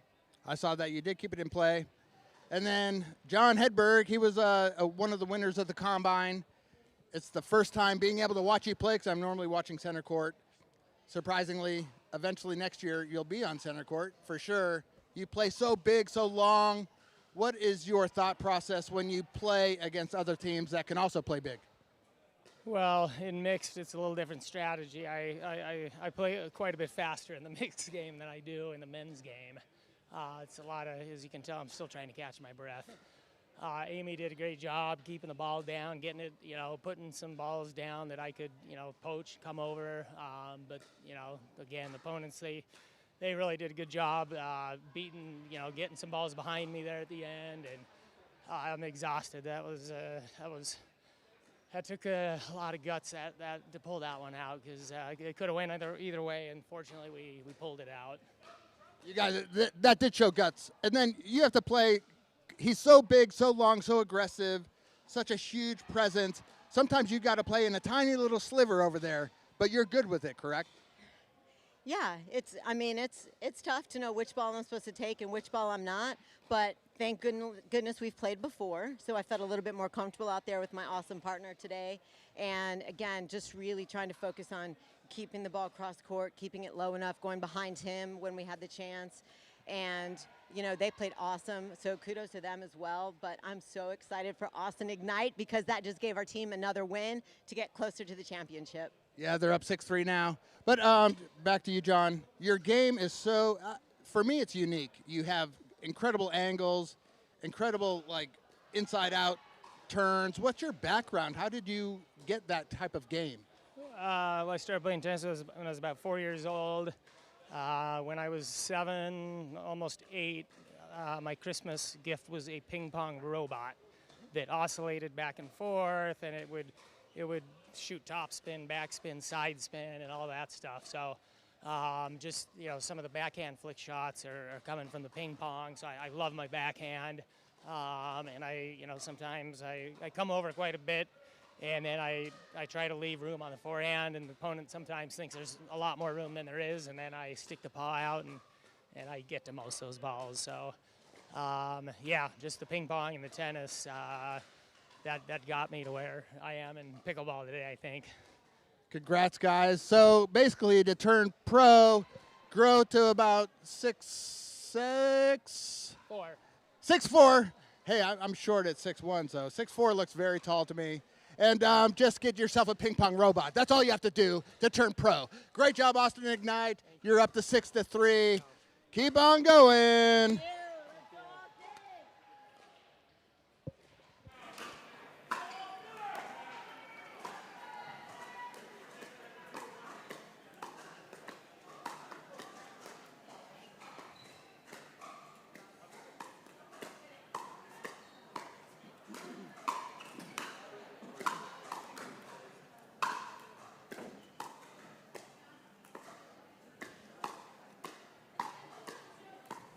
Heading there now.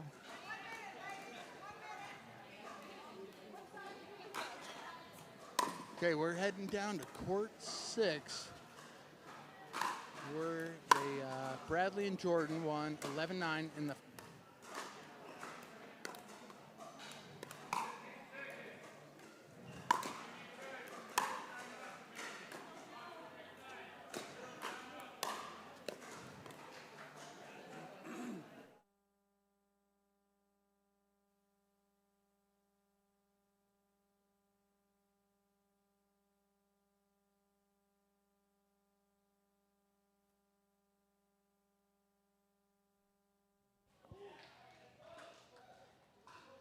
Okay, we are live on court 6. We have Bennett and Loom versus Jordan and Bradley. So Jordan and Bradley for Indy drivers. Bennett and Loom for Austin Ignite. And in the lead is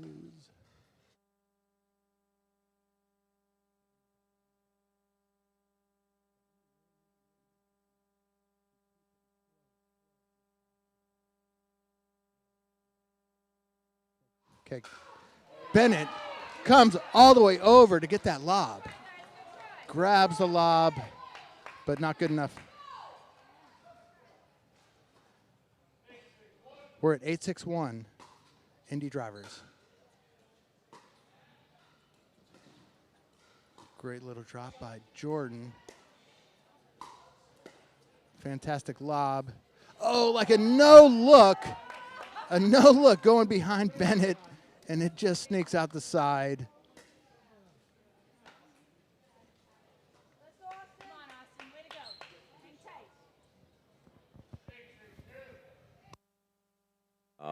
Blaster some opportunities to end points. So here we go. We are officially underway with the first serve of this match belonging to Indy.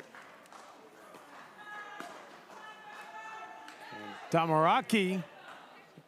Yeah, that dropped in. It did drop in. And Shirley and Carr just talking it over. Indy will take it with an early 1-0 advantage.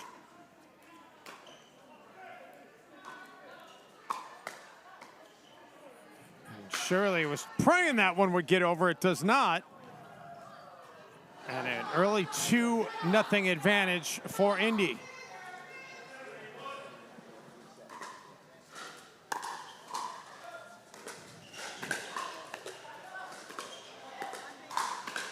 Kargis. And Kargis finally does hit a winner there, and the serve will head over to Austin. Let's check in with Kirsten Susel. Kirsten? Well, you guys mentioned there are several former tennis players on the court right now, Anna Shirley among them, and she told me she really had no interest in pickleball at first. She was committed to tennis, just did not want to play it, but she was influenced by pickleball great Hillary Merrill. And I asked her, okay, well, what was the turning point for you? Why did you fall in love with it? She said, well, I got a taste of winning. I was hooked from there. And by the way, her mother, Doris, started playing pickleball in her late 80s, became a national champion in the sport, and then played competitively until she was 91 years old. How about that? In her late 80s. You gotta love it. Ari, there's still time, no matter what age you are. We can still make it, Dave.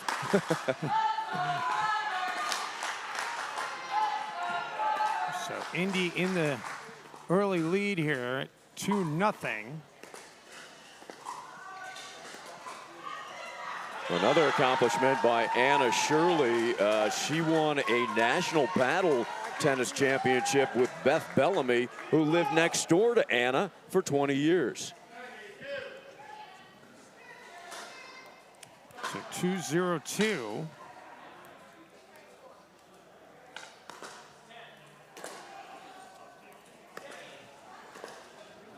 That's pretty good proximity, right? To have that at your disposal, Ari, in terms of your living situation. That's right. How many of us get to live next to a legend? Oh. Now talk about getting handcuffed. Yeah, she got handcuffed and then some. Bagby would love to have that one back. It just kind of floated up there. So Austin gets the serve back here. 0-2-1.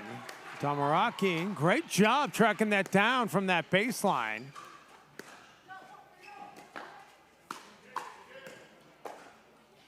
Yeah, Bagby, a solid job there covering the middle to get that back. That's Anna Shirley's big weapon, Dave.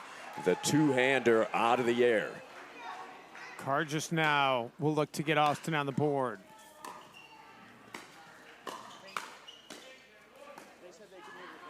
And finally, Austin does get a point.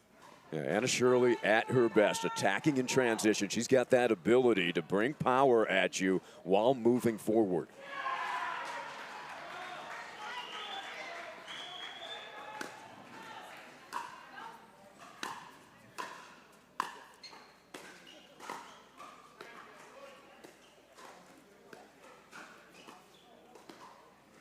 Shirley and Tamaraki going back and forth. Now Cargis.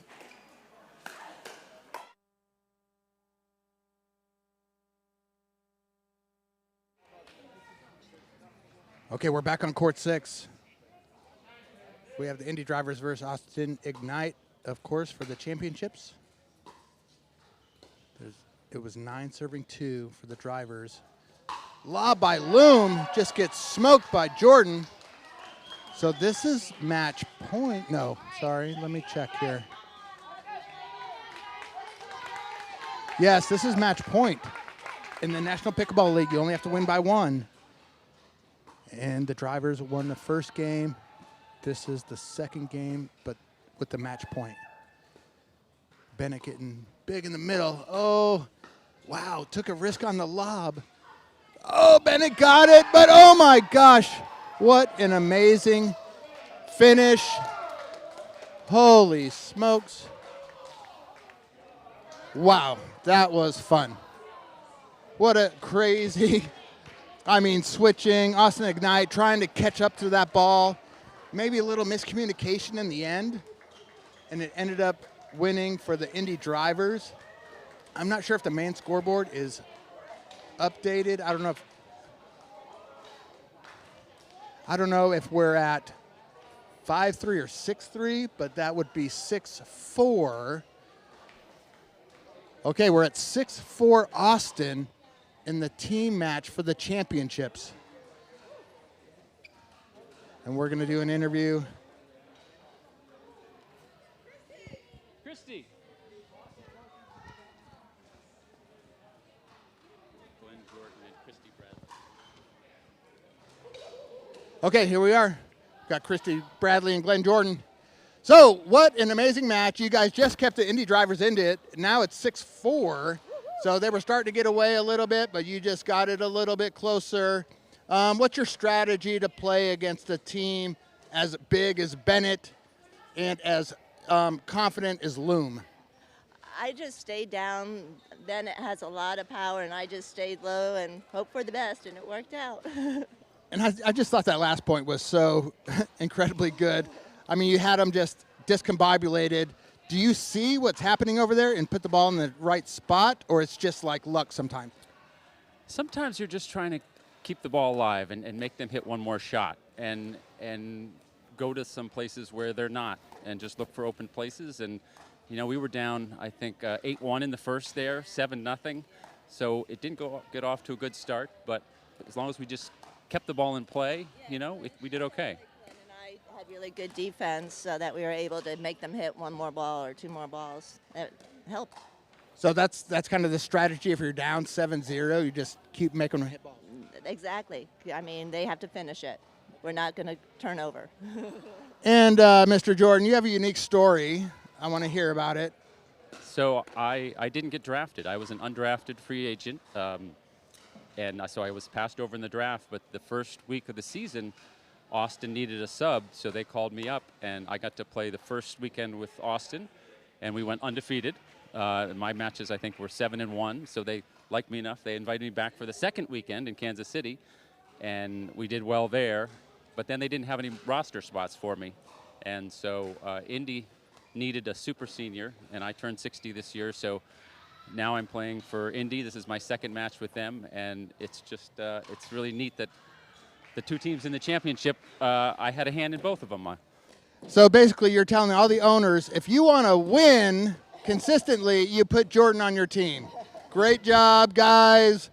You just got Indy Driver another win. Fantastic. Let's go, drivers. Oh, Carr just goes up top and then goes down with the winner. Yeah, nailed it right into the corner. No defense for that.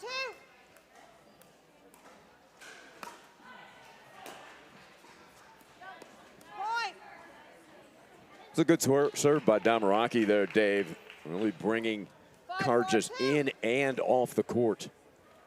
Christy Damaraki, originally from Massachusetts, still spends some time in Massachusetts. She is a snowbird, goes down to Florida during the winter, Massachusetts in the summer, and she has gotten her team 2 straight points now. You're over there. You got 6. She's coming to you. 6-4-2. Christy Damaraki, by the way, also has 6 children. Married for 32 years. Great job by Shirley to handle that overhead from Bagby. And then the two-handed winner by Karjas. Now, Karjas has been offensive-minded. She's been looking to attack, and she's done it successfully. 4-6-1.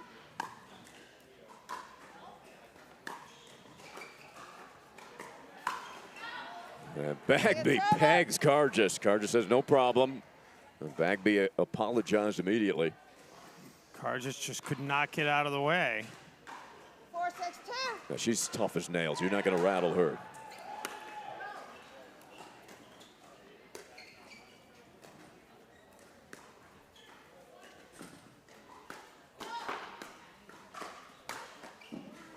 And another winner by Indy. They get the side out. So Austin, they rolled off those 4 straight points, Ari. And then since they've been scoreless on 5 straight serves. 6-4-1. Indy looking to continue to take advantage of that. Now up by a couple.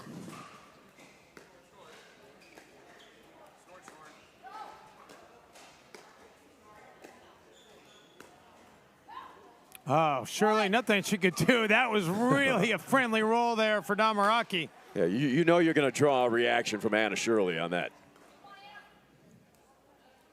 7-4-1. Anna was less than thrilled with that outcome. Second server. Damaraki, that time, the net is not her friend. She tried that tape again, didn't she? 7-4-2.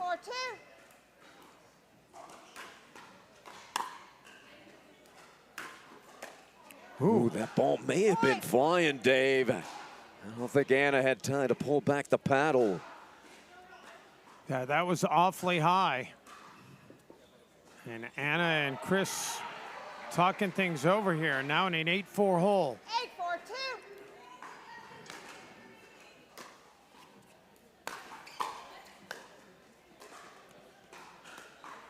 8-4-2. The lob. And now Shirley back on that baseline and couldn't get it over the net. 9-4. Indy's 2 points away from game 1.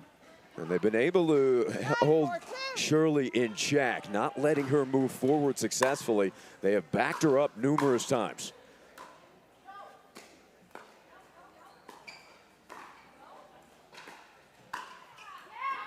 And that was long. Side out. Just missing. It was the right call, though, at least from my vantage point. That did look Yep. like it missed.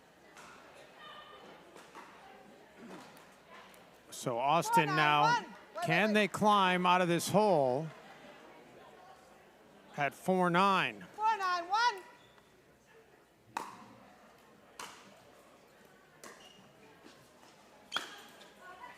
Point. Damaraki pointed her head. You see that, Dave? He said, what are you thinking? Damaraki backing up and trying to speed the ball up on a low bounce. Try to hit the tough shot instead of keeping it going. Well, when you've got a sizable lead, you can try to maybe be a little more aggressive.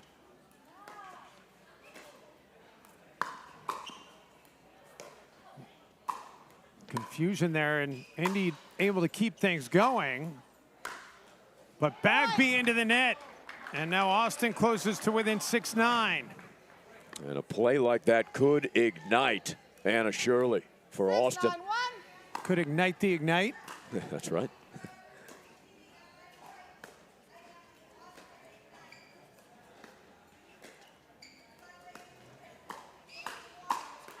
And here she comes. Anna can get rolling. She gets in a zone, and that's when Austin can run off a series of points. 7-9. Timeout receivers, 7-9-1, 1 minute. And how about this? Austin decides, okay, we've given up 3 straight points. Let's use a timeout. We'll step aside. Back to Glendale in a moment.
And Shirley misses wide.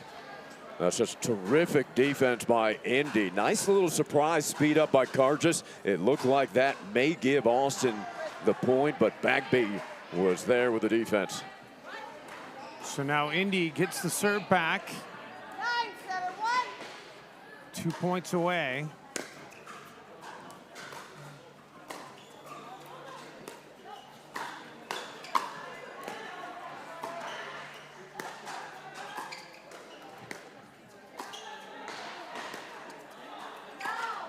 Second server. That did drift wide. Nice cross-court dink rally. Well, Shirley hit it, and it was a winner before she even hit it.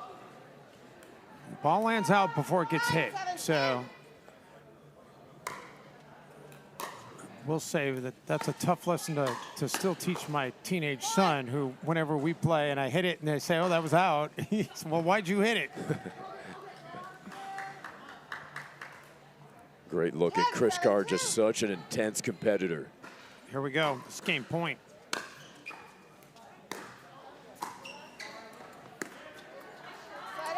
Quality ball there, Dave, by Anna Shirley, taking Damaraki well off the court.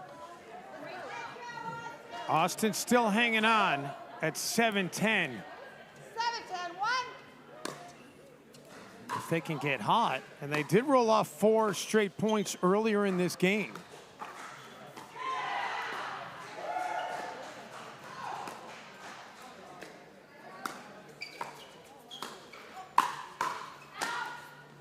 Off the tape in favor of Cargis, but it eventually ends in favor of Indy. That is a pretty roll from Christy Damaraki. Another look at it here. Terrific top spin. Yes. 7-10-2.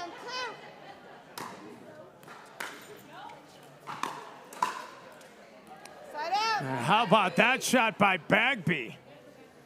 Yeah, dangerous to test the middle with the left-hander Bagby there on the prowl.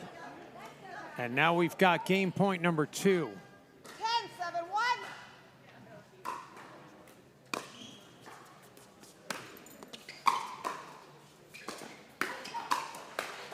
Ooh, into the net.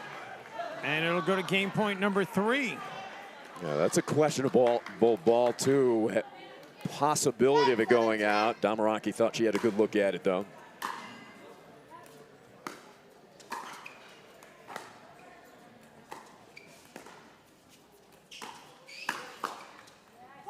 Into the net, and that will do it. 11-7. Indy takes game one. They lead this match 1-0, and we'll have game number 2 coming up after this quick timeout.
The French accent out of Bagby.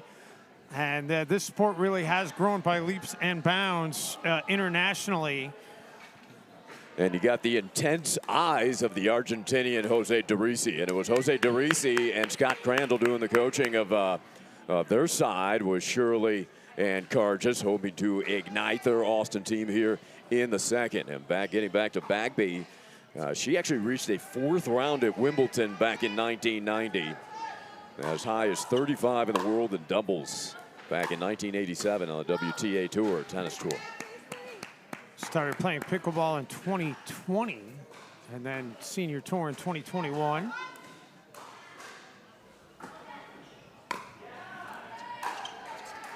The growth of this sport, not only in this nation, but internationally, Dave, as you brought up, it is just growing by leaps and bounds.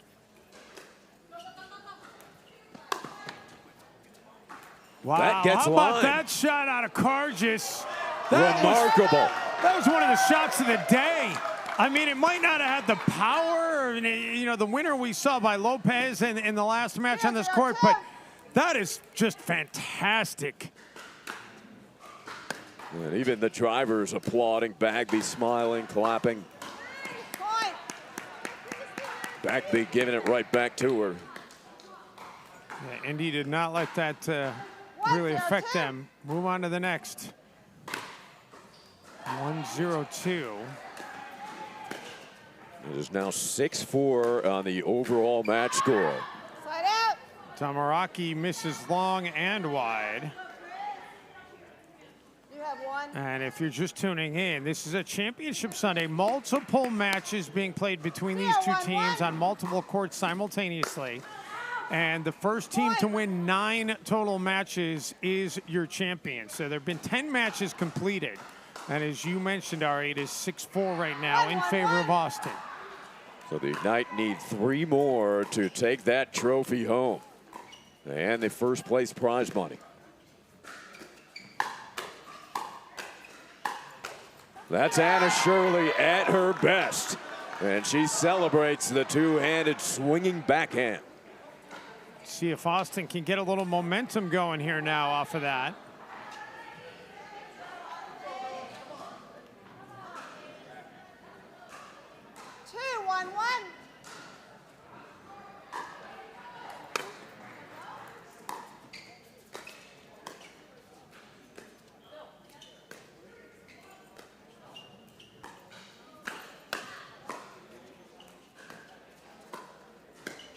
Carr just goes to the lob.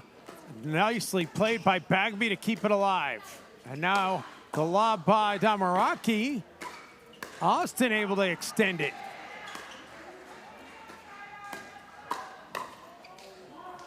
And that one, not much Shirley could do with it. Bagby putting her fist up into the air, trying to get the crowd and perhaps her team motivated. And well-deserved. What a point. That's the kind of point that drew the applause from the entire house here at Chicken and Pickle, no matter who you're pulling for.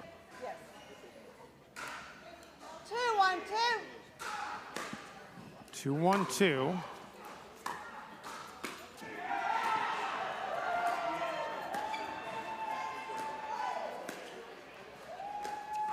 Damaraki, the lob, that does just land in. Yeah, you can't do it any better than that. The backhand, it was a low ball as well, and Christie picked it up and planted it for a lob winner. 1-2-1. By the way, we should note there will be a total of 16 matches played here in an effort to get somebody to 9. If there is not a winner, if they're 8-8 after 16, we go to a team breaker, in which all the members of the team would participate in a game to 15 to decide the championship. We had an all-star team breaker here on Championship Court to start off our day. It was pretty much the Pro Bowl of this tournament, if you will, with all the best players who had not made it to Championship Sunday participating. And that was a whole lot of fun. I think that the crowd really enjoyed it. I have a feeling we will see that again. How about the reaction here out of Austin as they force the side out? Yeah, big roar off another quality point. That ball got up. Anna Shirley punished it with the overhead. Carr just finally puts it away. But yeah, a team breaker to decide the champion would be phenomenal, and it is quite possible as tight as this matchup is.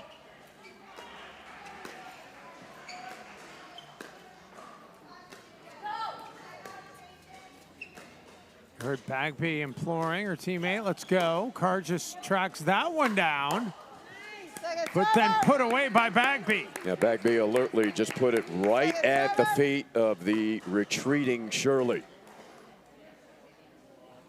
Your serve at 2, yes. 2-1-2.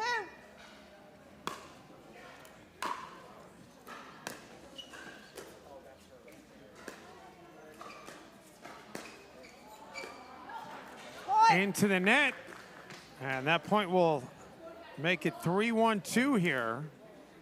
Scott Crandall applauding the effort. That's what he wants to see, that short game. Very patient. Game 1 was 11-7 in favor of Indy. Shirley knows she missed an opportunity there, and the side out gets it back over to Indy. And Rick Witzkin over here applauding his team's effort. Rick's going to have to match the coaching over there that's coming from DeRisi and Crandall.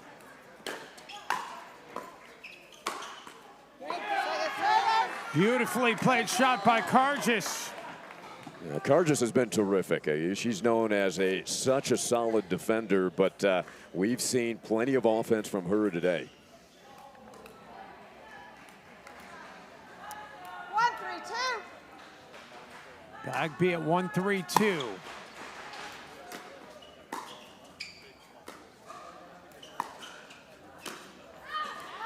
Side out. Go Austin. And Indy now has gone 5 straight serves without a point. Austin hasn't exactly capitalized. They've got 1 point in their last 4 serves. Yeah, points at a premium here in game 2. Austin's got to have this game 2, however, to extend it to 3. And they do get a point there to make it 4-1. And Indy decides to use a timeout. We'll take a quick break as well.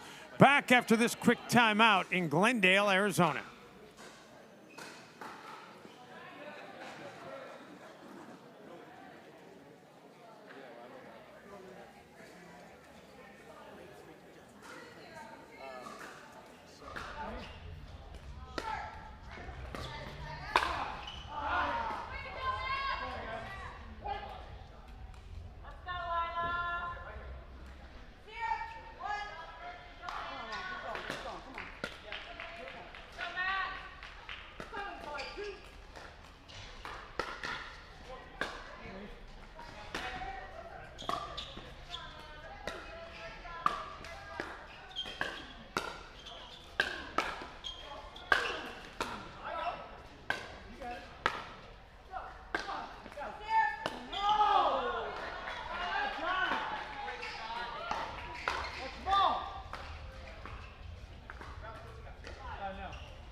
Back here in Glendale, Dave Benz, Ari Shinnok.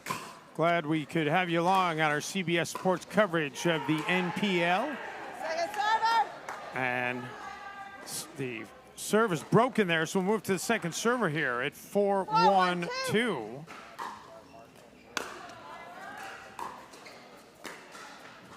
Two other matches going on right now.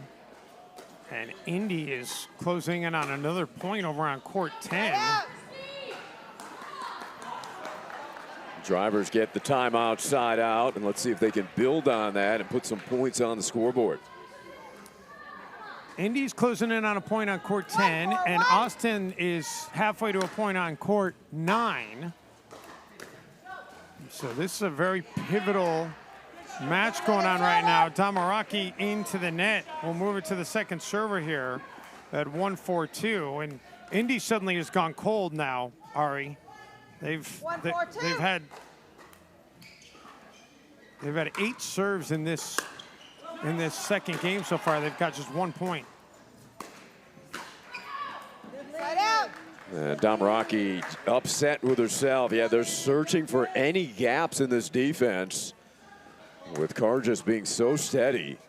And you have to fear the ability of Shirley as she transitions forward.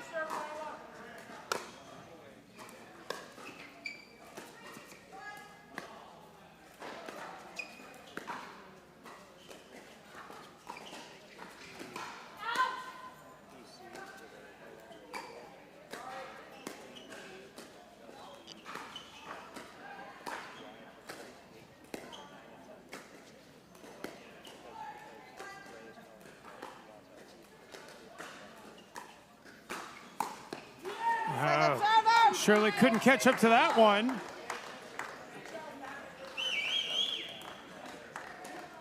Well, Rick Witzkin loves what he sees there, hoping to get Damaraki rolling as Indy looks to get more opportunities from Bagby, like these two right there. But right now, the Ignite trying to keep the ball away from Natalie Bagby. 1-4-1.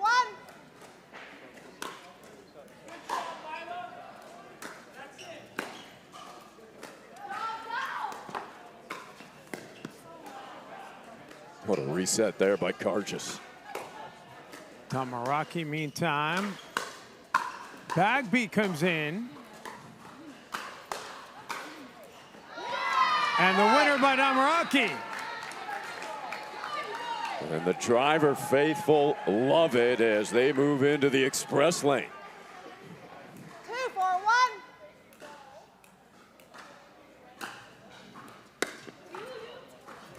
Damaraki had it all on display there, and then another point now for Indy.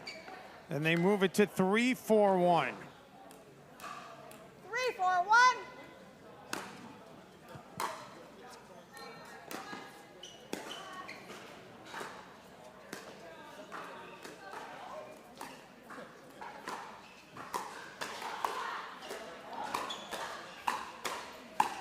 A firefight going on right now, and it's finally won by Shirley. Anna Shirley at her best in those firefights. High risk activity going at Shirley out of the air. You're over here.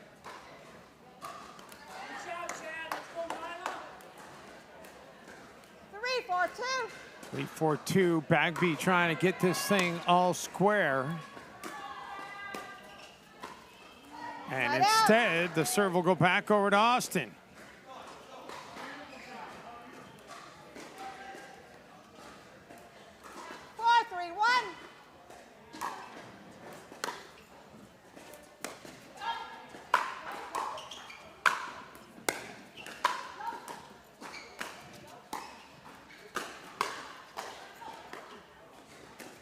Damaraki has barely had to move there. What defense that was by Austin. And as hard as they fought, almost too bad they couldn't earn the point. But Indy relentless there, Dave. 4-3-2.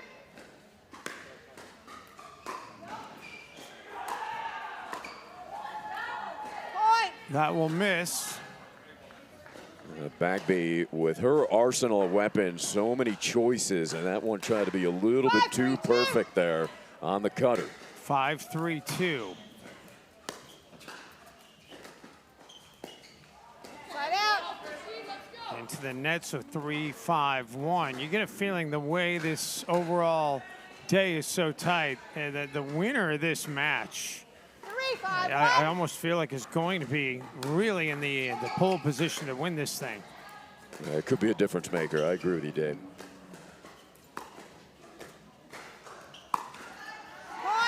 Well, Shirley had a pretty good look at that one. That's Drew net. Witskin urging his team on. Damaraki will serve it. 4-5-1.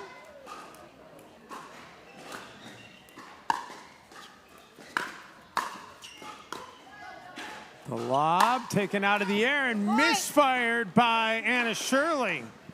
5-5. Yeah, Anna was there. She positioned herself pretty well. She'll stick that overhead majority of the time.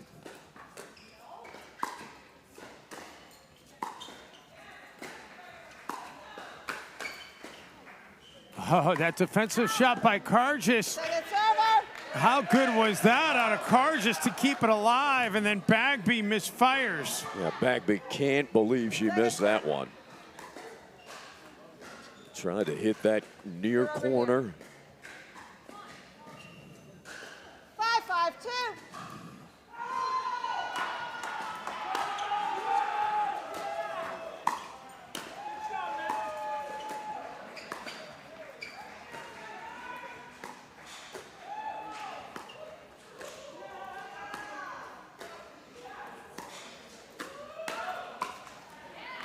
Bagby couldn't get that one over the net. Yeah, Bagby hadn't seen a ball there on that series, and Carr just tested her to the backhand, made her bend low for a tough shot. So Austin gets it back now at 5-5-1.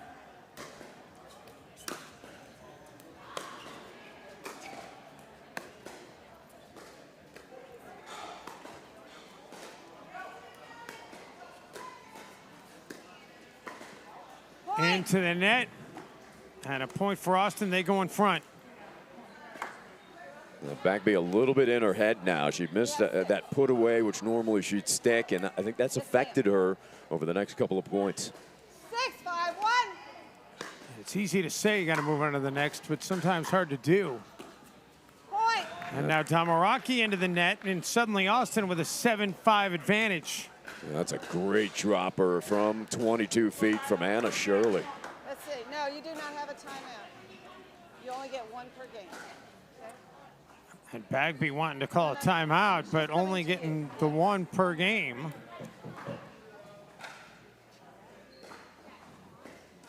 7-5-1.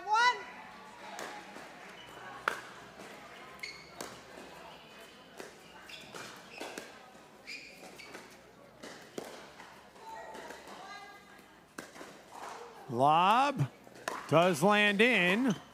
Great reset by Natalie. Carr just goes up top to get it. And then Shirley puts it away. And Anna will let you know about it, but Chris Carr just tracking everything. That's what makes this such a terrific tandem. 8-5. Second server, right? Yeah, second server. All right, was that a point?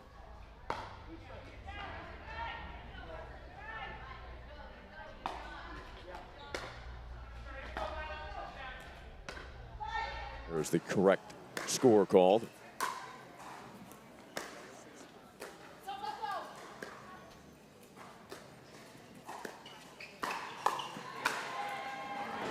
Bagby puts it away to get it to 8-5-2. An update on the overall team score again. First team to reach 9 wins the championship trophy. It is now 6-5 Ignite. Wow. So how about that? Where they played 11 matches And it's pretty much dead even. 6 have been won by Austin, 5 by Indy. But Austin trying to get this one to a third game after dropping game 1. Shirley with the winner there. Indy has no timeouts remaining. 9-5-1.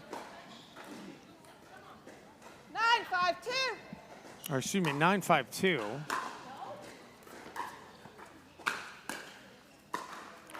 10-5-2, that takes us to game point. And listen to the Ignite crowd. Austin feeling it now.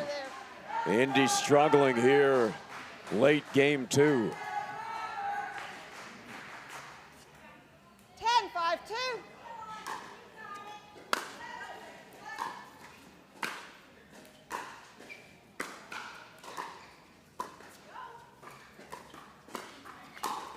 The backhand, and that's going to finish off the game. 11-5, Austin pulls back to get this thing all square at 1 game apiece. We will have the third and decisive game coming your way after this timeout from Glendale, Arizona.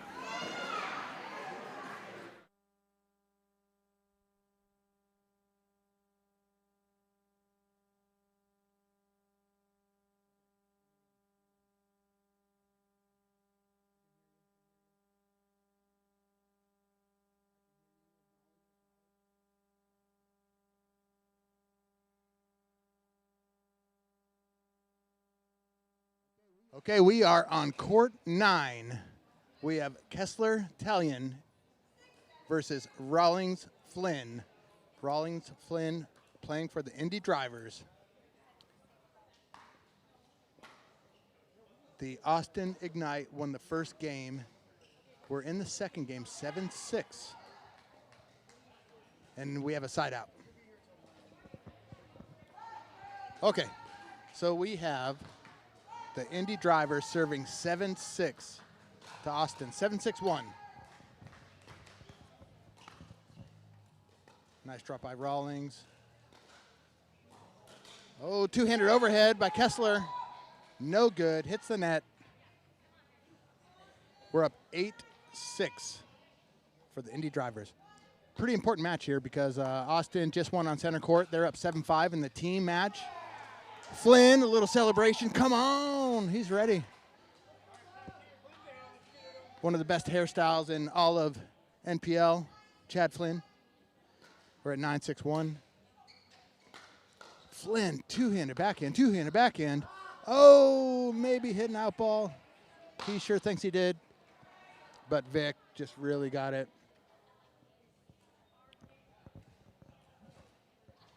Chad Flynn's got a lot of power. Can hit from both sides. Oh, man. Talion doesn't care about the power. He's going to block it. So we have a side out. We're at 6-9-1. 6-9-1 for Austin. Got a Let's Go Drivers chant going. Okay, we're at 6-9-1. Austin Ignite won the first game of a 3-game match. We play best 2 out of 3. I remember Vic was in the combine with me. He was actually a great player, great teammate when we played in the combine. I think we beat some very good players. It's all about pairings. Oh, Rawlings with a reverse forehand. Hits a hard shot, gets defended. Flynn misses. 7-9-1. Two-handed backhand. It's so awkward. Oh, that ball's in for sure. Oh, Vic tries to bring it back. The lob hits the baseline. No good. 7-9-2. Like a running serve. Lots of power. Flynn, no go. Vic's got that kind of wicked roll. He rolls it to Flynn's forehand. I know Flynn loves his backhand. Oh, we're at 9-9. We're at 9-9-2. Solid play. Kessler with a little roll. Vic. Oh my gosh, it ran out the back. I can't believe Rawlings got that. Holy smokes. But Flynn hits it out the back. Now we have a timeout. See if they have a timeout left. Ball on the. Got you. Okay, we're going. We are at Austin Ignite.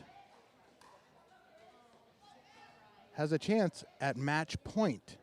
And that would put Austin at 7-5. The magic number is 9. Whoever can get to 9 first clinches the championship, the NPL first ever championship for the National Pickleball League. That will go down in history because you can never take that away. They would be the first ever. So in the National Pickleball League, we're looking to go to 12 teams next year. We have 400 people signed up for the next combine, I hear. I think the very first combine we had 160 people. I think we had 80 men and 80 women. And that set the tone for the very first season of the National Pickleball League. A lot of the people that went to the combine did get picked up on teams. They showed that they really want it, and that meant something to a lot of the owners. Okay, here we are. Match point. 10-9. 10-9-2. Can Vic do it? Oh, kind of a false start. Not sure what that was about. They got 10 seconds to serve, so no big deal.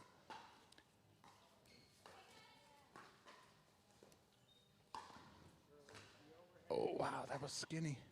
That was skinny. See what happens. We're in the cat and mouse. Nobody wants to make the error. Puts it up to Rawlings. But Rawlings has a very aggressive, she doesn't play backhand, she plays a reverse forehand, and it puts a lot of power on that shot. So we have a side out. We're at 9, serving 10. 9-10-1. Flynn with the serve. Flynn goes big with a forehand. Gets it up to 10.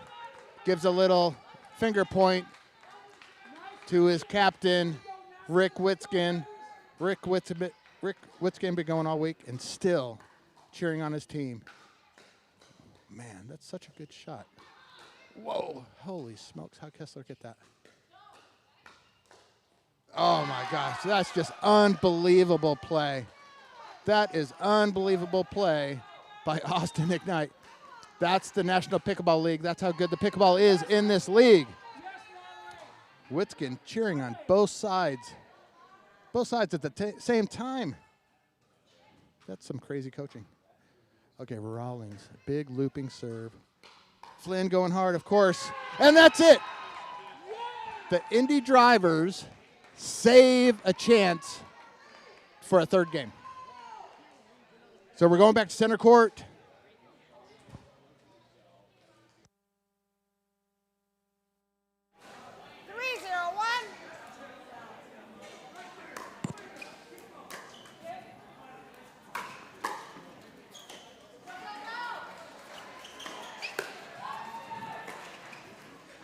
Incredible reset by Damaraki. And then a winner. And a 4 love advantage here for the Indy Drivers.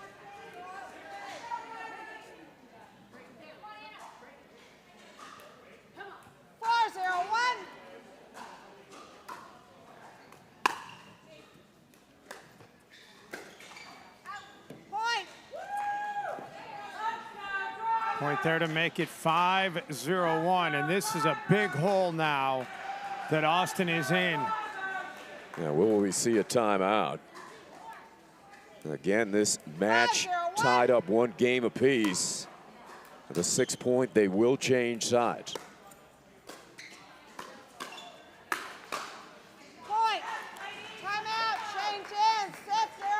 So we'll get an end change, and I think, you know, the timeout might have been taken by Austin if they didn't know the end change was coming. They'll use it as a timeout. We'll take a quick break. Back to Glendale in a moment.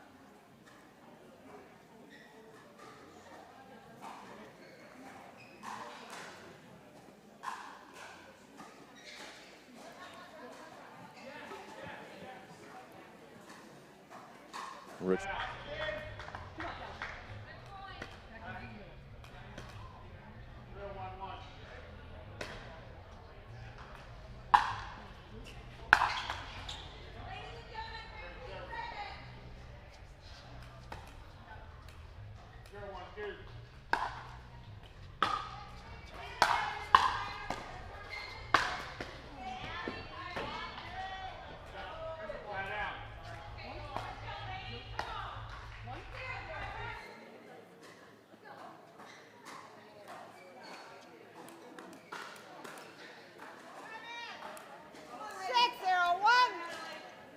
All right, so here we go. 6-0 on the end change. And Austin trying to see if they can find some magic.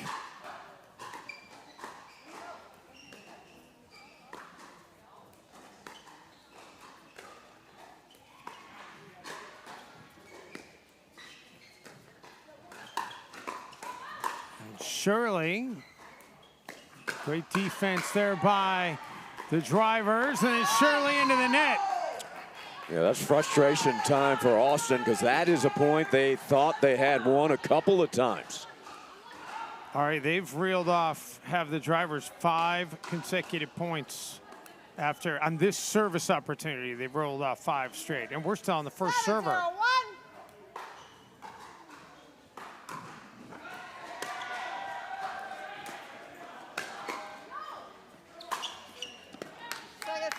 Now we'll go to the second serve.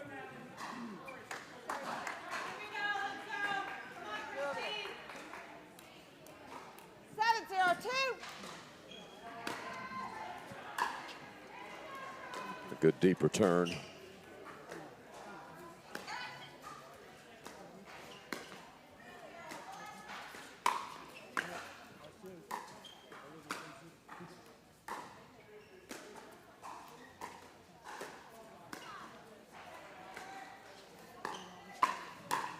Oh, great speed up by Bagby for the winner, and an 8-0 advantage. Yeah, Bagby's confidence is back, and that is bad news for the Ignite.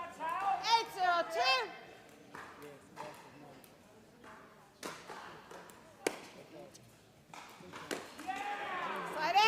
All right, well, now Austin, this might be their last stand in this particular match here, Ari. Yeah, they need to claw back right here. At least put a few on the board on this service game.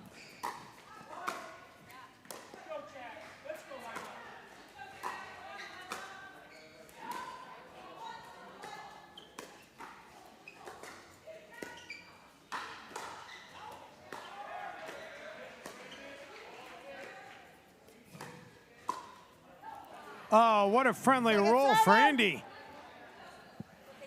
Bagby puts the hand up, sorry, not sorry. Tough break for Austin. Anna Shirley, Chris Carr just trying to pick themselves up. Stay positive here.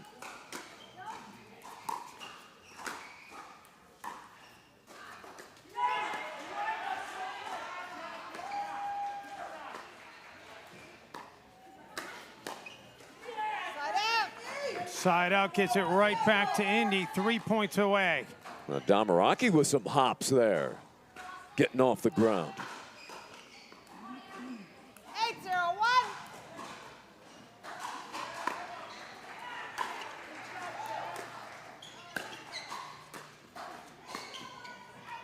That's a quality reset there by Damaraki, Dave. She was well off of the court, mid-range in the court. I think it surprised Carr just a little bit.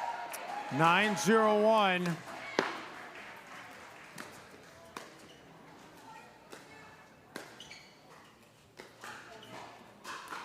That does stay in. Oh, Damaraki misfires. So 9-0-2. Energy building throughout Chicken and Pickle as this championship matchup comes down to the wire.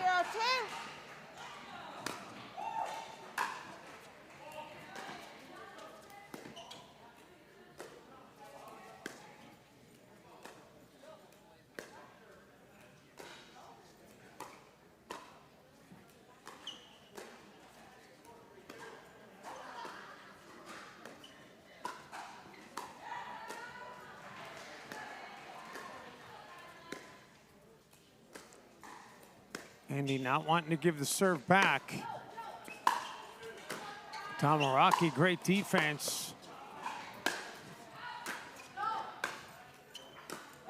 Oh, how about that? Tamaraki and Bagby trying to get back up to the kitchen line. Austin throwing everything they can at the drivers. Great job digging that one out by Tamaraki. Oh, just missing. That was a heck of an exchange. And even Bagby and Tamaraki applauding the effort. Yeah, the entire building applauding, like you said, the effort, the hustle, the determination that we see throughout the National Pickleball League. Timeout receiver, 091, 1 minute. And a timeout is being taken here. We'll take one as well. Back to Glendale in a moment.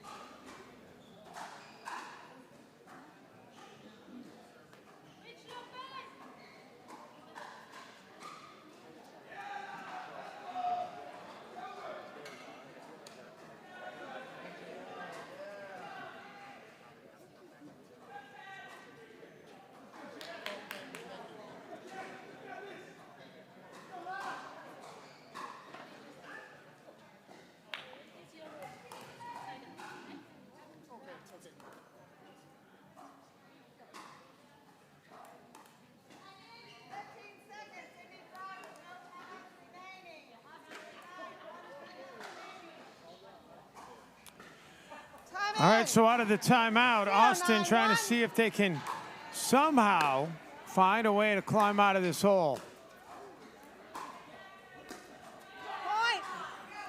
And they do get a point. They at least know they won't get pickled here in this third and decisive game. Well, look at Anna Shirley. She's pumped up. She believes.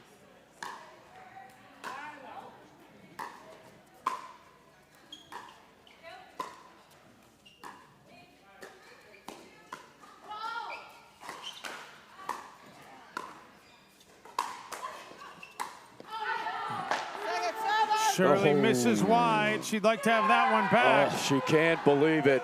Hands on head. Anna Shirley always showing her emotion. Such an entertaining player. Tough break for Austin. 1-9-2. Chris, you got one. You're over here.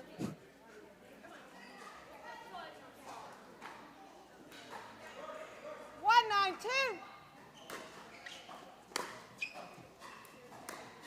Quality return off the baseline. And they keep Carges back.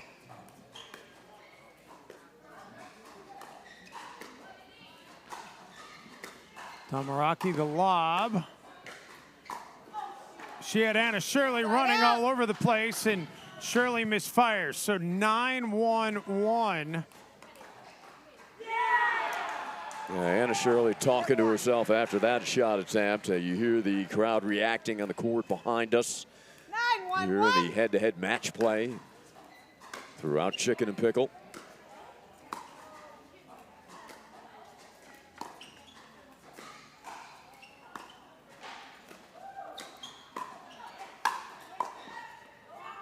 That defensive shot by Bagby won't get over. Yeah, these final 2 points will not come easily against a tenacious Austin team.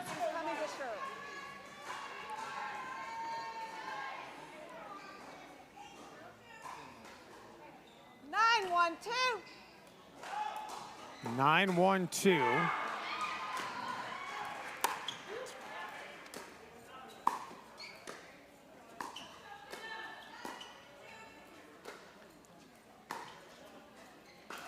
Shirley's lob is long. Just missed. And that takes us to match point. A close call, but the correct call. They looked over at Rich Lively of the Boca Raton Picklers. Said that, yeah, that was out. He's sitting right on the line. That one does get line.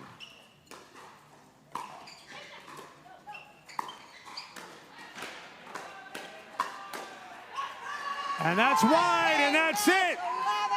Indy, they take game 3, 11-1, and they get the important team points And this thing is as tight could be. With that, this is all square. It's 6-6 with one other game in the third right now. One other match in the third game, and Indy's 2 points away. They might be able to go in front. And boy, Indy feeling good right now. Let's get it over to Cheerston, who's standing by with the winners. Absolutely dominant performance in game 3, but there were points throughout this match where emotions were running high for both sides. How much did mental toughness play into this? Oh, like 100%, because they're so good. Even if you let them come in a little bit into a game, we could be in trouble. So we just knew we had to stay on them, stay on them, stay on them. And the second game, they really did turn things around, but we just dominated in the third. Have you guys been paying attention to the scoreboard at all? Do you guys realize that you just tied it up? We did. Good. No, I didn't. Yeah, I wouldn't have played well. Yeah. Although I do like to be on center court. Not this morning, but with her I do. Yeah, I saw that we came back. I saw the score. I had so I'm glad we tied and everything is open now. It's good. Yeah. Well, best of luck. Like you said, it is fair game at this point, tied at 6. Guys, I'll send it back to you. All right, thanks so much. Don't go anywhere. Our coverage continues from Glendale after this time.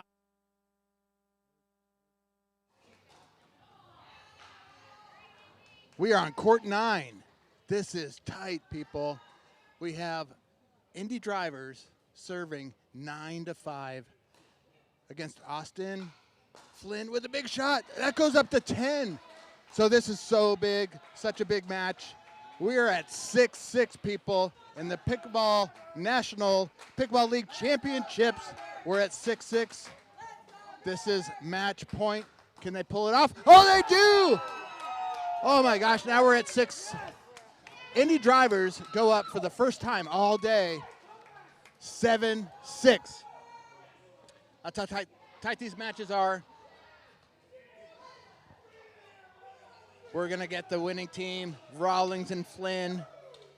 I know we just left center court. This one was a barn burner. What a crazy match. Went to 3. It was 11-2, 10-11, 5-11 for Flynn Rawlings. All right, maybe we can get Rick in here too. Chad, with you, Rawlings. Hey, Rick, stay here. So we have Chad Flynn and Lila Rawlings. What a crazy match. You know what you guys just did? You just put the Indy Drivers in the lead. They've been behind all day. How does that feel, Chad? Awesome. Couldn't have done it without this partner. She's same. amazing. Okay. She's amazing. Yes. Lila, I mean, what's your strategy? You have this crazy reverse forehand, and it really puts a lot of power on the shot. How do you do that? I think unpredictability is the way to go. And when people can't see you under the net because I'm short, you go for it, man. You go for it. And then all of a sudden you hear a hi-ya. And Chad, how did you develop that crazy backhand? Just it's super powerful, super sketchy. I know I played against you before. I didn't even know where the ball was coming from. So how do you develop that? You see my forehand, so I needed a backhand. Great job, guys. It makes it good for us because him going down the line, back behind a guy, gives me the power to slam the ball when he comes. So you saw our strategy. It obviously worked. You guys are in the lead for the first time all day. Rick, I'm going to bring in Rick. You guys were behind all day. What's your thought? I mean, I know I'm just going to let you talk, Rick. Listen, the one word I would give our team is resilient.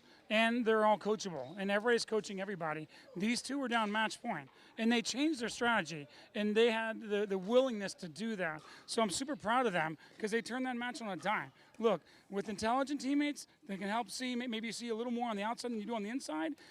Everybody helps everybody on this team. We're one resilient team, and it's not over, but baby, great job. We're in the lead, and now I got to go play. Good job. All right, here he goes. Great job. Indy Drivers took the lead for the first time today. Holy smokes. Let's get to a team breaker. Let's do it.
football going back on to your right.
A pretty big high, Ari, as she just got a victory in women's doubles, and she will team with Rick Witskin, who really was the spark plug that got all this going when he was on the court earlier today.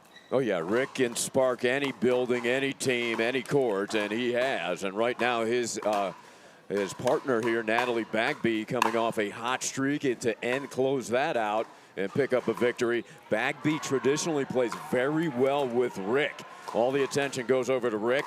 Bagby is able to have some big games playing with Witskin. On the other side, it will be Anna Shirley, who no doubt is frustrated after having lost in women's doubles in that third game, looking to try and rebound. The native of France, who's been well known on the tennis tour before taking up pickleball. She will team with Scott Crandall, and Scott hoping that he can be the one that ignites things for Austin here. Yeah, for this team, you heard Anna Shirley in the interview in the prior match. They've got to stay positive. Crandall and particularly Anna Shirley can get emotional out there. They want to stay upbeat. This is going to be a tough task to try to take down Witskin and Bagby.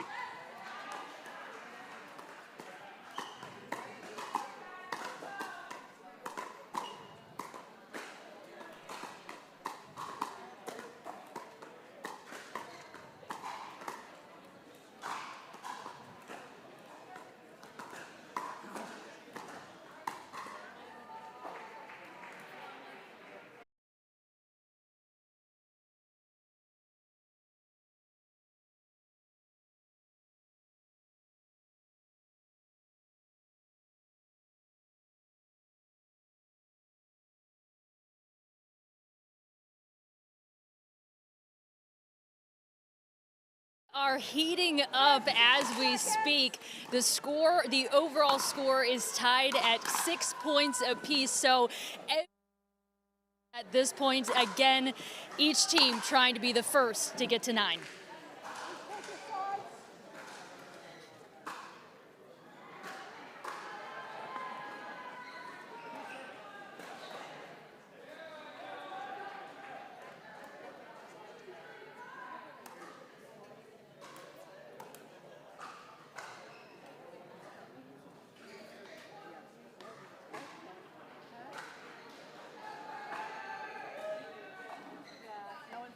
I just saw it.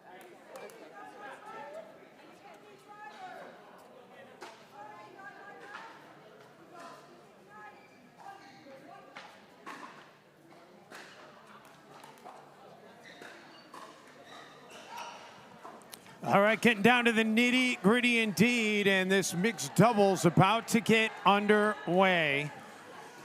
And boy, Ari, it has been a whole lot of fun, and the drama right now, you can just feel it oozing out of the courts here at Chicken and Pickle. Yeah, it is building, and this could be a dream come true for Rick Witskin, because it may come down all to this match. Indy's gone up overall in matches won 7-6. Again, the magic number is 9. Indy leading another match on a side court. Crandall, a defensive ATP to keep things going, but then he misfires long. So it will go over to Indy. And Scott can't believe it. He thought that one was in. Yeah, Crandall vehemently pleading his case. Well,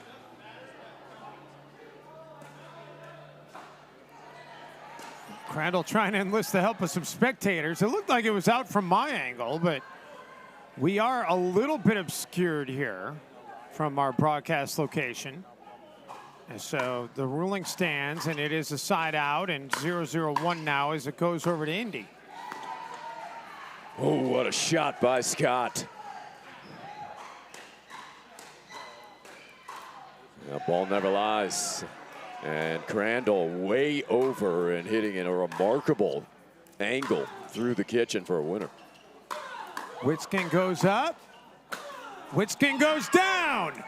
Now, Witskin went behind Crandall. Crandall going to talk about something. I think he's talking about a distraction or a hindrance. Not sure what it is. And Rick coming in the net said, what's going on? Oh,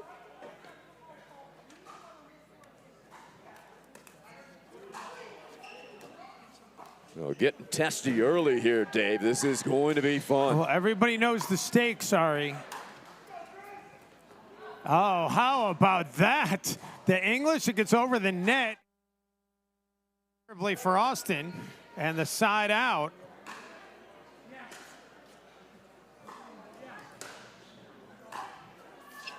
It's 1-0-1, by the way. Indy did get a point there, so it is 1-0-1. And now it is 1-1. The overall purse for this tournament, 6 figures, Ari. Yep, 100K prize money on the line. Well, that's why the competition's so fierce. 1-1-1 is the count right now.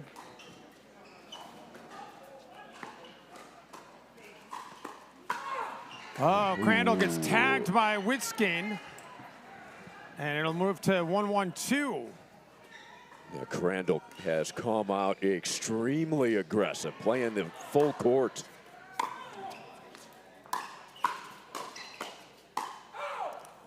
That is Rick long. said, no, let it go. Witt's going to go pick up his hat. He might need to tighten that a little bit, Dave. Well, we saw it come off the last match he played here on championship court.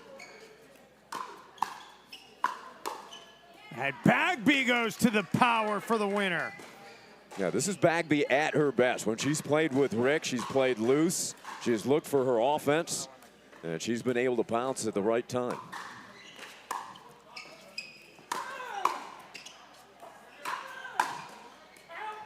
That's long, and 3-1 the advantage early on for Indy.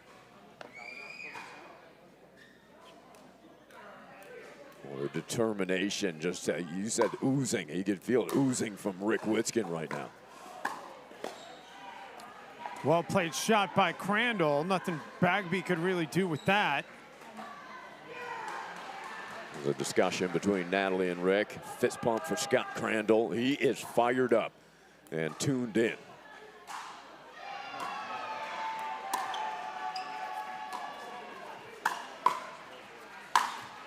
Oh, Crandall with the overhead for the winner. Any other brawl, I think it would have been broken, not the Oso ball. Indestructible. He's testing the limits, though, that's for sure. That's right.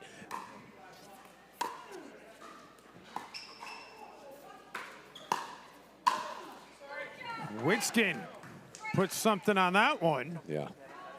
Rick making a statement there. He did apologize to Crandall because he got a piece of Scott.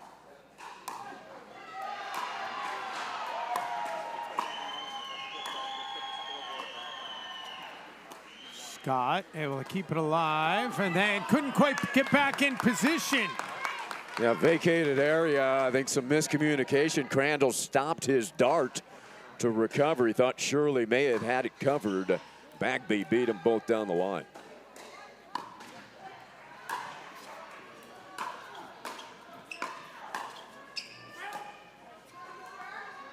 Anna says, are you sure? That looked wide from here. Crandall says yes. Crandall agrees with big Ripskin. So 4-1.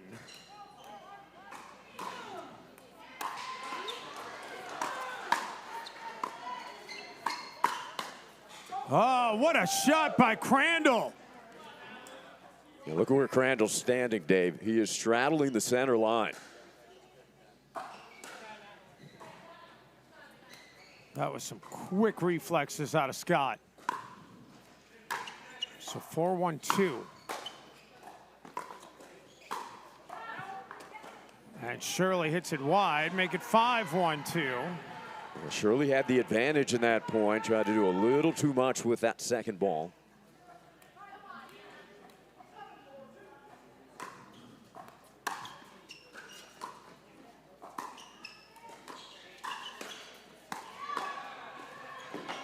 Crandall couldn't catch up to it. Indy on top, 6-1. And how about the hands from Natalie Bagby? She took the hit, the velocity from Crandall, directed it, redirected it into the open area.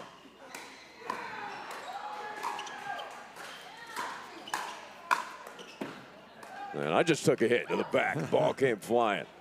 Yeah, you did. I looked away from the court because I saw the ball come over. And while we were both looking away, Indy nets another point. 7-1. Yeah, that thing kind of hurts a little bit.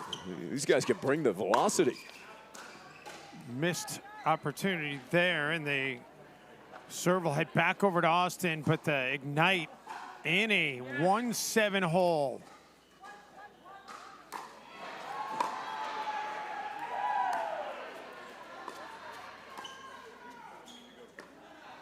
Bagby has to keep Crandall honest, go behind him at times.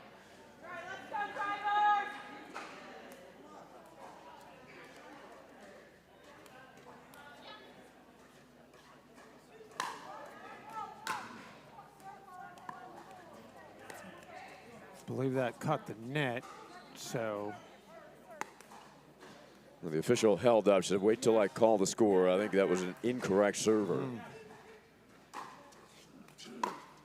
So 2-7-2. Ritskin puts it away. Now Shirley able to get the overhead back. Quality job defensively by Anna, and then Rick ripped a slice right at her feet. Ooh. Oh, off the net and stays in.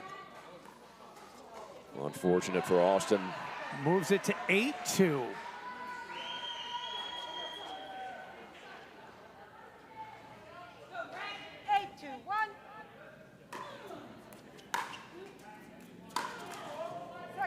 Move to 8-2-2.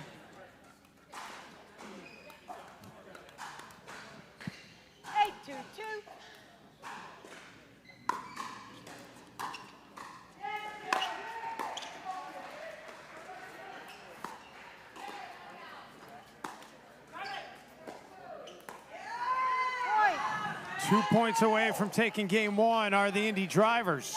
And Rick Witskin just held that shot long enough to freeze the defense and then split the two defenders. Championship weekend from Glendale. Doesn't get any better than this.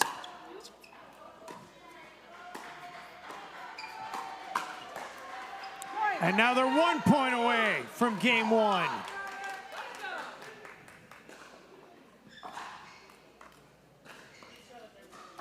Indy overall head-to-head match play right now. 7 match victories to Austin 6. Ooh. Witskin misses an opportunity there. So Austin hanging on, but just by the slimmest of margins here in this first game.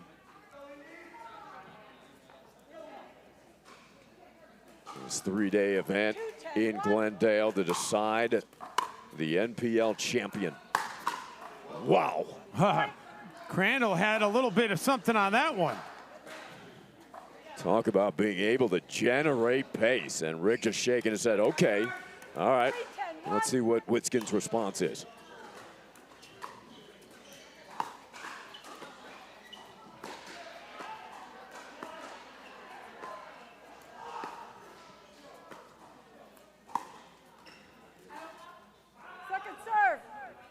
one doesn't land in, so second serve here at 3-10-2. Shirley, you're on this side. You're on this side. There's Phil Cohn, the owner, proud owner of the Indy Drivers there in the green shirt. Sparring partner with Rick Witzkin almost every day on the pickleball court. Oh, how about that shot by Witzkin? And now that takes us to game point number 2 at 10-3-1.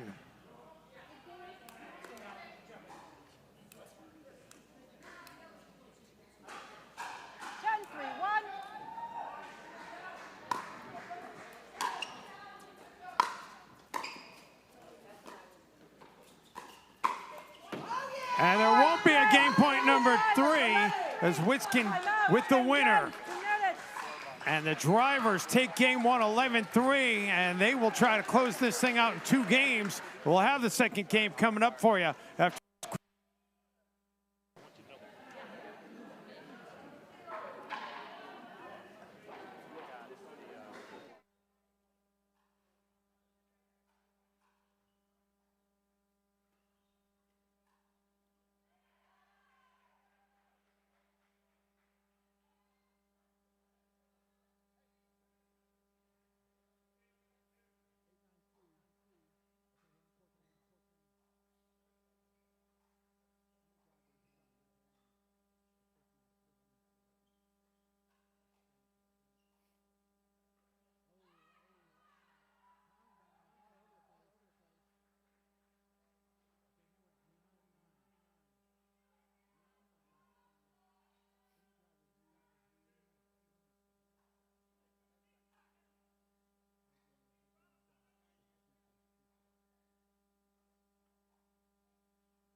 Take your positions. Time in. 0-0-2.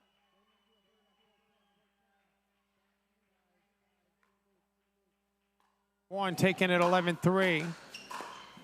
Can Austin dig out in this 1-0 hole? And they force the side out to start this second game. We'll see if the strategy similar to game 1, where Scott Crandall really tried to assert himself early on, covering most of the court. Looks like it's same plan. Crandall all over, going aggressively with his offensive attack. 1-0-1.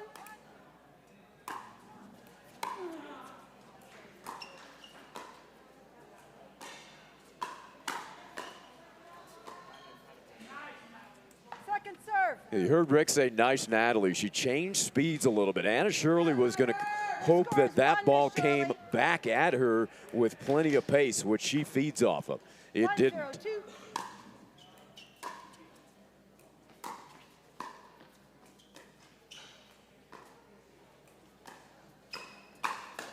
Rick couldn't catch up to that one.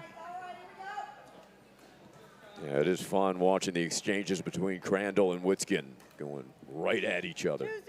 2-0-2.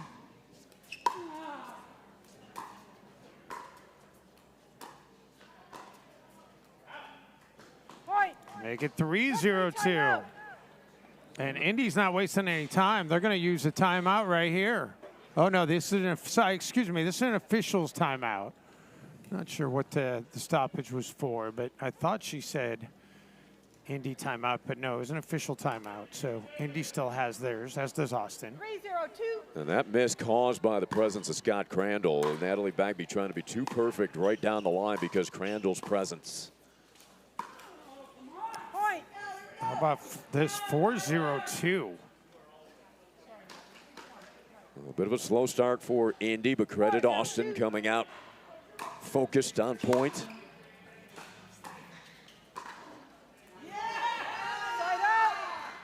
And finally a side out. Well, Bagby's going to have to take that chance. She's got to go behind Crandall. Otherwise, she has about 3 inches to work with in front of her down the line. A nice winner there. See if that can ignite something here for the drivers as they get it to 1-4. Witskin hit tennis background, 22-foot forehand winner here on the pickleball court. He was an All-American tennis player at the University of Alabama.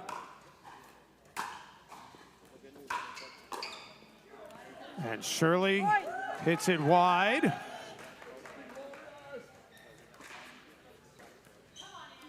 By the way, the match going on right now over on court 9. Game 1 is in the books, and Indy took it over Austin 11-8.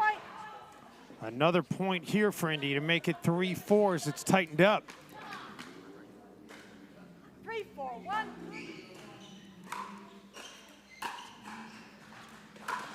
Austin was the regular season champs. They was.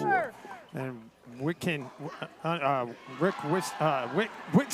I'm getting late here. All right, Rick Witskin. He's also known as Ripskin. Ripskin, yes. He rips it there. Side out. And then from the back of the court, Bagby unable to get it to clear the net. So Austin gets it back here with the 4-3 lead. Yeah, I don't know if the viewers at home, what that other point, Rick changed to his left hand, hit a quality shot. He is a bit ambidextrous. Loves to use both hands. Crandall hits it long. Yeah, but that's Bagby going behind Scott. Have to keep him honest. It's worked for Natalie. 4-3-2.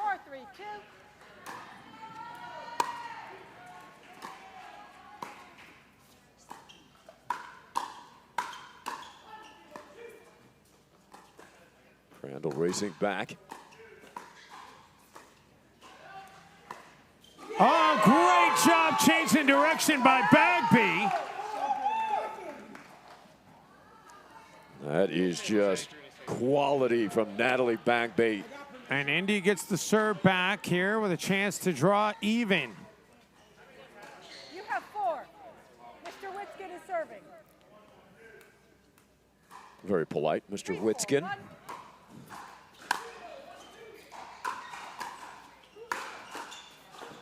Oh, not the way Rick envisioned that one going when he went into the move for that shot. Yeah, Rick joking around with some of the fans there in the front row. Jose DeRisi, Matt Andara of the Iconics.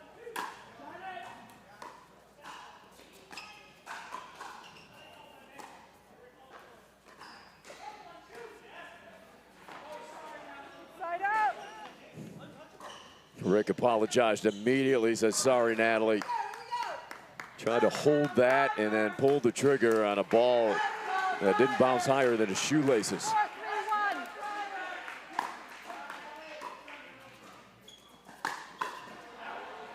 That one's hit wide.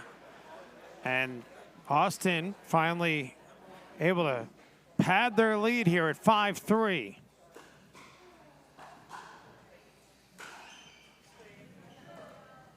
Crandall fist pump. Getting Anna Shirley fired up. Doesn't take much for that to happen.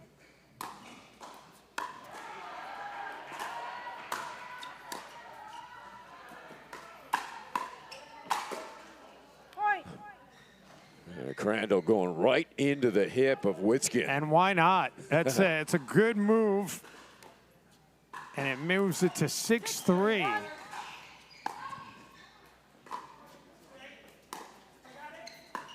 Oh, Witskin goes up to get it, but couldn't finish it. And now 7-3. And here comes the timeout. 1 minute. So timeout here in game 2. We'll step aside. Back to Glendale in a moment.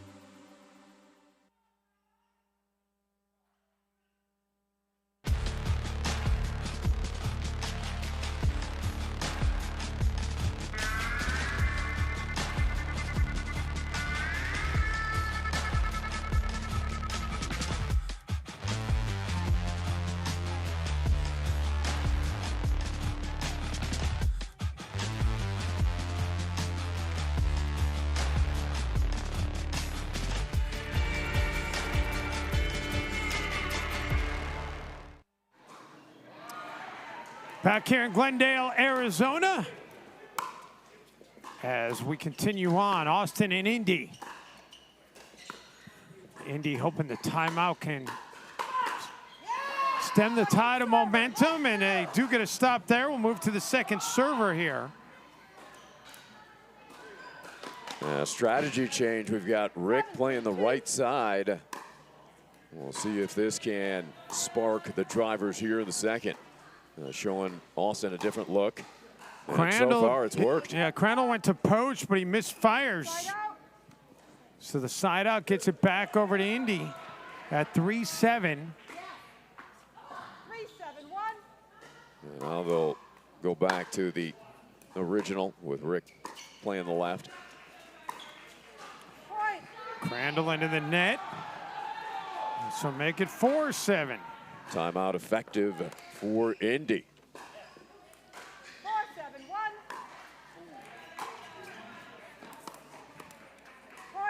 4-7-1. Another point, and it's 5-7.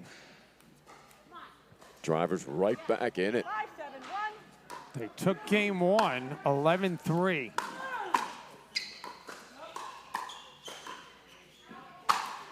Oh, Crandall making sure that one wouldn't be returnable. Yeah, that one took off through the window. You may find that in Scottsdale. 5-7-2.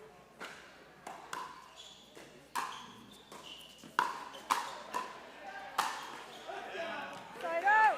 Well, Crandall back-to-back smashes to get the serve back.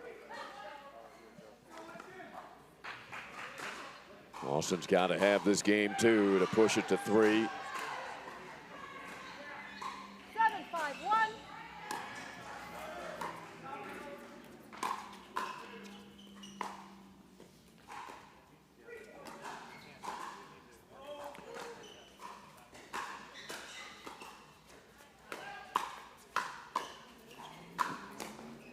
Both Winston and Bagby went for that one, and it ends up being successful nonetheless.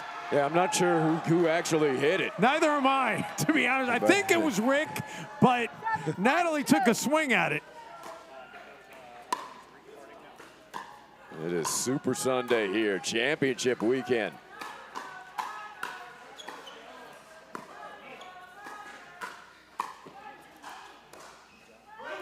Crandall playing the entire court. And Rick gives him the thumbs up. Terrific exchange. 8-5-2. Yes, you are. 8-5-2.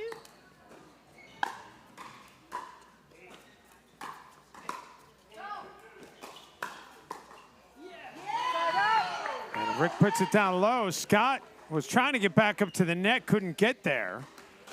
Back over to Indy at 5-8. Timeout, receiver, score of 7. And now Austin is deciding to use their timeout as they feel like Indy has gotten some momentum. So this thing right now, nip and tuck. We're back to Glendale in just a moment.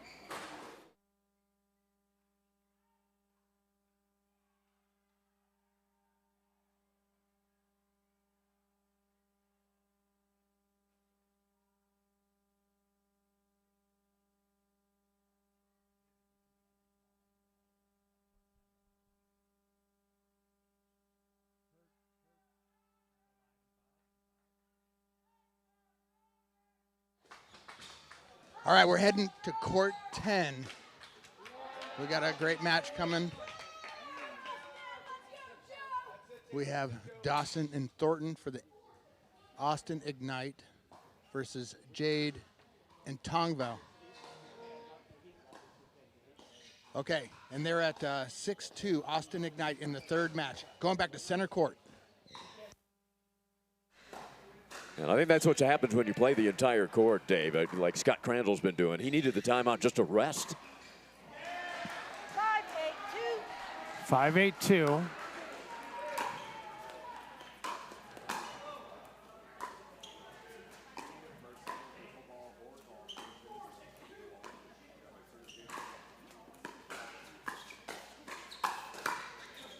What a catch from Rick. Yeah, and the point keeps going, but then Bagby unable to get it back over the net.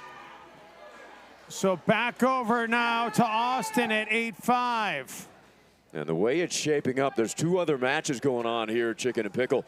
That might split, and if it does, it would be 8 matches for Indy, 7 for the Ignite, which means this one would be the determining match.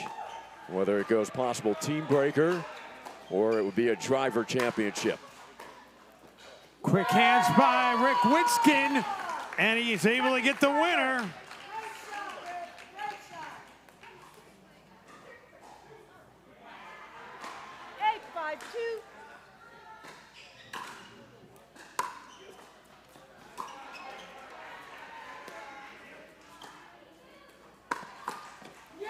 ATP. How about that? And Rick puts his fist up in approval of that play. 5-8-1. So 5-8-1. Winskin with a grin on his face there, like he's got Austin exactly where he wants them. Right.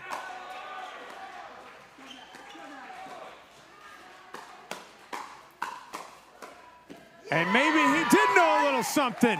Extraordinary. What a firefight. And that is the backhand dropper inside out spin by Ripskin. Closes it to 6-8. 6-8-1.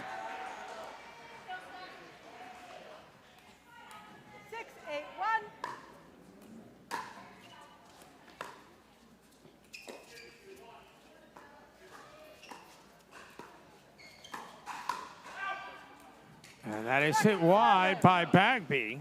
Second server. Go to 6-8-2. Pressure building. 6-8-2.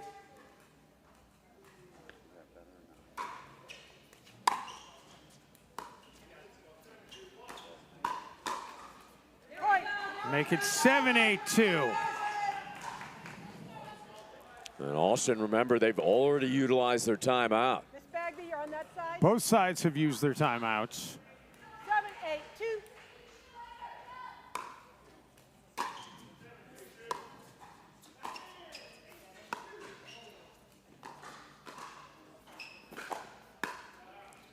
Great defense there by Winskin.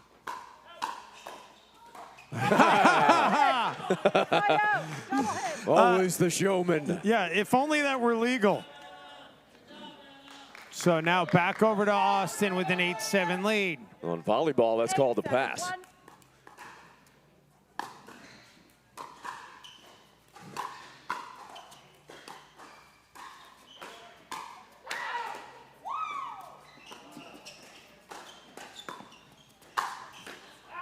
Ooh, costly because that Austin shot was going to go deep.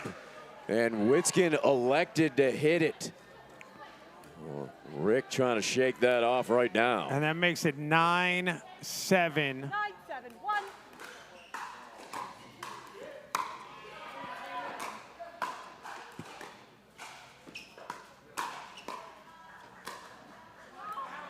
Off the net and out of bounds, so moves to the second server, 9-7-2.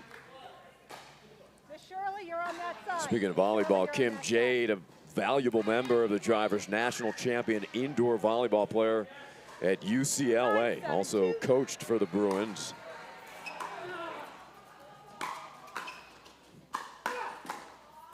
Wow, great reflexes by Crandall. Really great reflexes by Crandall, doing everything on this point, but then it goes long, and Witskin says, yeah, do all you want, I'll take the victory for that battle. Yeah, Crandall playing singles out there right now, and Witskin and Bagby took the hits.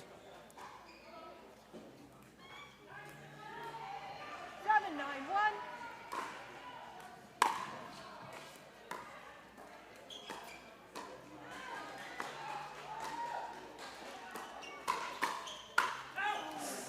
And Witskin hits it long. So moves to 7-9-2. Rick can't believe he missed that opportunity. It was a great look for Witskin. He'll stick that 99% of the time.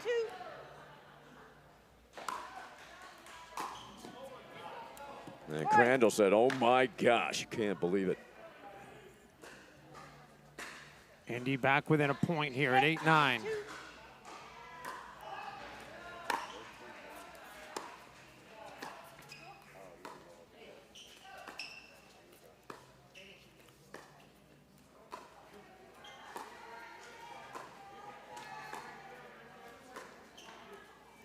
Oh, unforced error, gets it back over to Austin. Hey, you got to credit Anna Shirley. She has not gotten to hit many balls, and for her to be that patient and accurate, big time play by Shirley.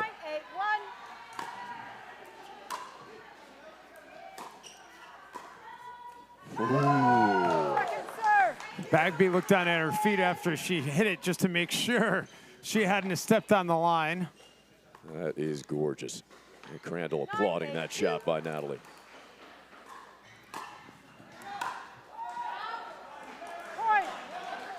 Uh-oh, here we go. We've got a game point.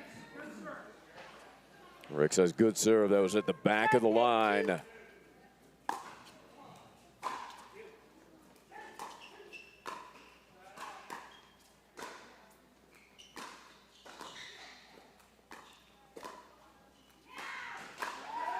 The Ernie by Bagby.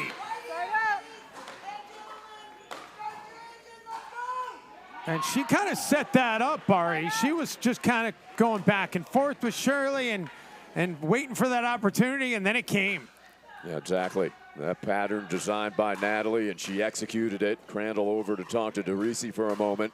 So 8-10. Again, it is not win by 2 here in the NPL. So this is very much a very important hold opportunity and a very important service opportunity, and now it is 9-10. And what a baseline drive that was from Witskin, because Crandall's return was terrific, and somehow Witskin hits a winner off of it.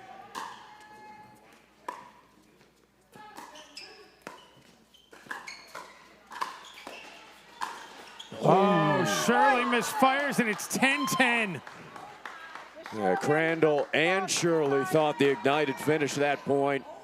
Rick Witskin picks it up off his shoes. Match point. 10-10-2. And the Let's Go Drivers chant ringing through the building.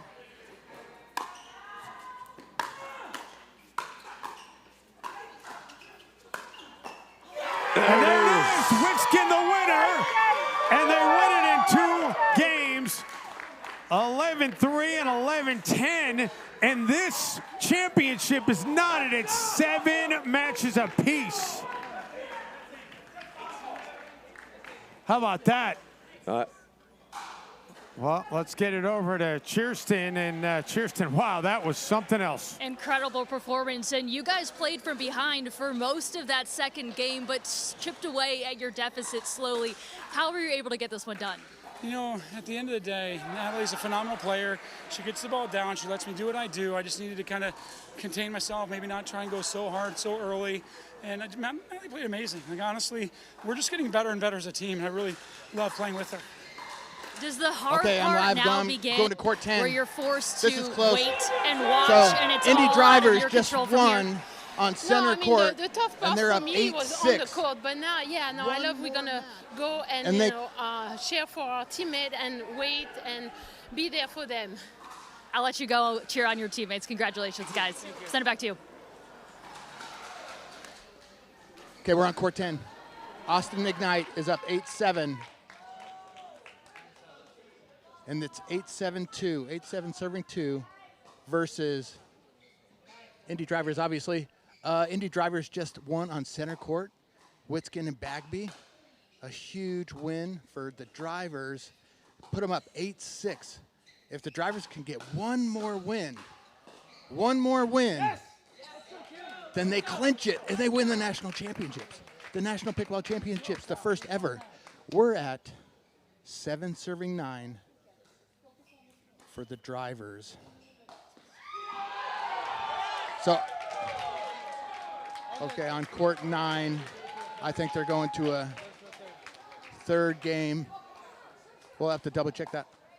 Okay, they're going to go to the third game on court 9. Dawson misses a rare return.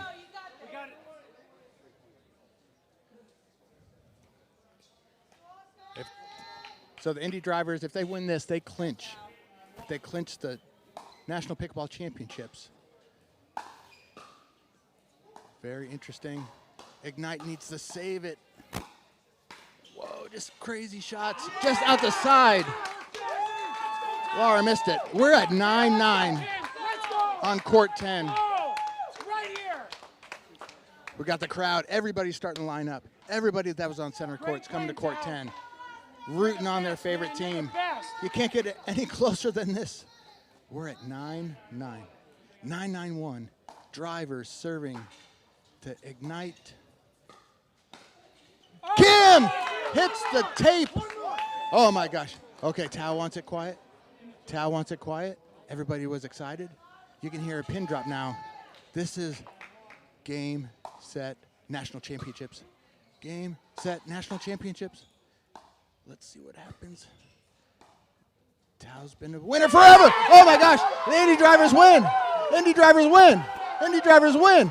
The national championships for the Indy Drivers. The National Pickleball League Championships. The first ever in the history of Champion Tour Pickleball. The Indy Drivers come from third place in the regular season to win the National Pickleball League Championships. Tao Tongvao, Kim, Papa Jade take it for the Drivers. Wow. Man, who do you interview? It takes a whole team. It takes a whole team to win a National Pickleball League Championship. It takes an entire team. Wow. Let's get with the owner, Phil Cohn, first of all.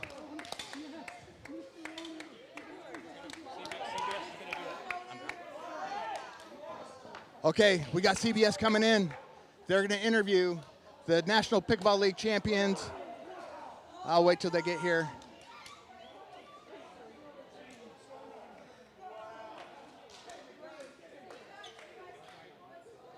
Okay, we're going to switch it over to CBS soon. But right now, we are with the winners, the Indy Drivers. Man, coming back from third place in the regular season. Yeah, you're going to get it with CBS, so hold on. Oh, we're doing it. We're doing it, yes. Okay, hold on. We're trying to figure things out.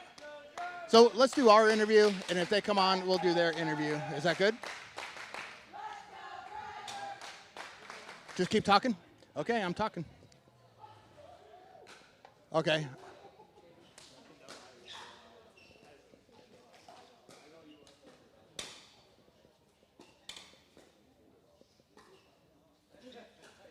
Okay, I'm moving over. That's fantastic. We're moving it to CBS Sports. Cheerston's going to take care of business here. I'm going to move over to Court 9. We're just going to talk about Court 9. That was exciting, though. The National Pickleball Champions, the Indy Drivers. I was actually kind of hoping just for the excitement that it would go to a team breaker, but everybody's ready to go home, too. What a great season. The National Pickleball League, just awesome. Everybody loved it so much. That was great. Okay, we're just watching Court 9 until we switch over. They're bringing on the CBS talent. But I certainly had a great time interviewing, commentating.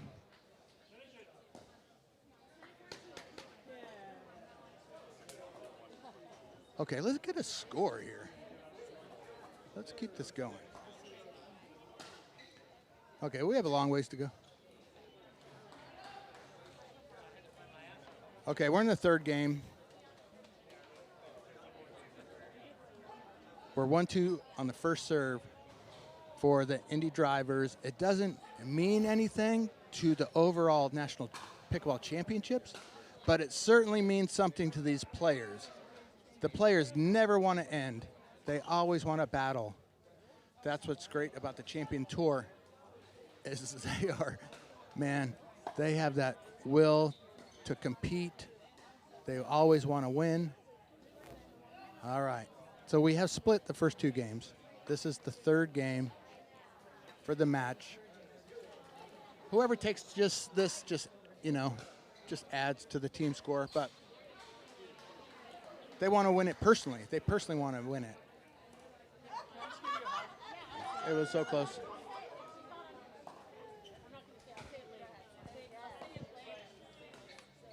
So I want to interview one person if we can. I'm going to interview Matt Troyer for the Indy Drivers because I missed his interview. I feel bad. Hey, Matt. Matt, I missed your interview earlier. Oh, that's all right. So That's you all guys are the National Pickleball League champions. Was that with you too, Mary Beth? Okay. Yes. So Mary Beth, I want to put you guys on an interview. I missed it. I apologize. I'm on another court. You're good. It's all good. But you guys were a major part of winning the National Pickleball League championships. How did that make you feel? For once in my life, I have no words. And I have a lot of words usually, but it's really exciting. You know, we love this. We love each other on this team. We have been together now, since April, and we have formed a family. And I think that showed today. We know each other's game, and we just enjoy playing with each other, and we like each other. That's awesome. Coming back from third place in the regular season to win to be the first ever National Pickleball League champions. How's that feel, Matt? It feels awesome, and I knew this was going to be a long season, and I knew that it didn't necessarily matter where we were along the way, but if we were growing and becoming more together and developing partnerships and feeling each other out so that we could get to the end and have a chance to win. And so it could have gone a bunch of different ways, and it didn't mean that we were necessarily going to win, but man, it feels great. You guys are awesome. You're the very first ever National Pickleball League champions for the Indy Drivers, and you guys were a big part of it. Congratulations. Thank you so much. Thank you so much. Okay, I'm going back to court 9.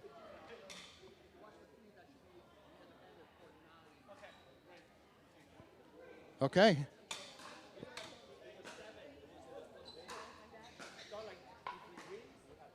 Okay, going back to court 9.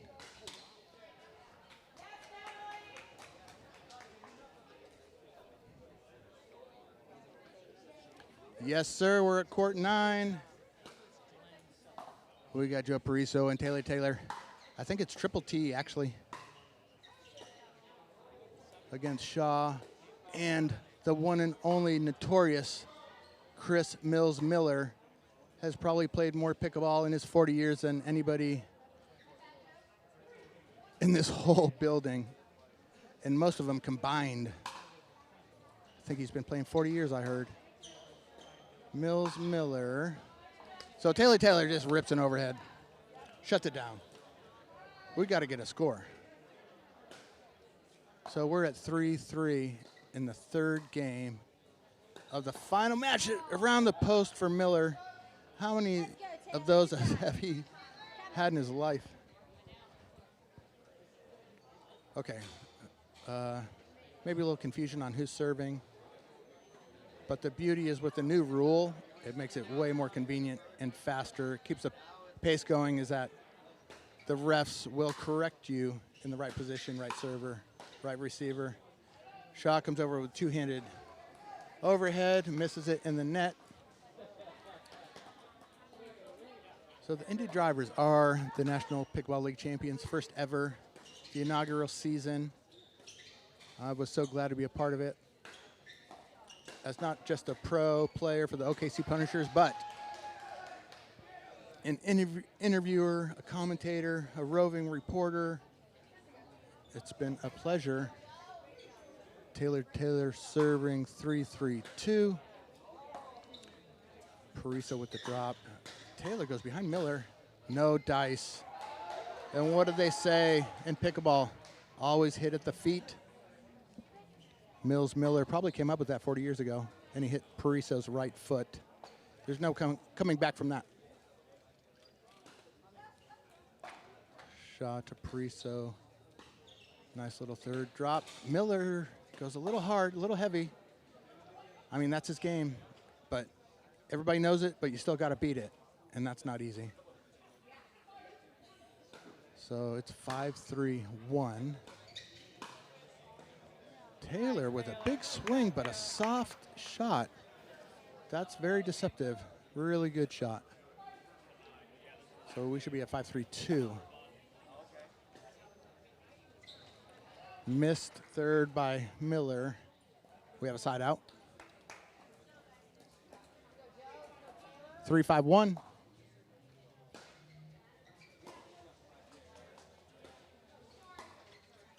I'm not sure what, maybe she thought it was going out. No. We're playing though. Pariso with a big windmill overhead.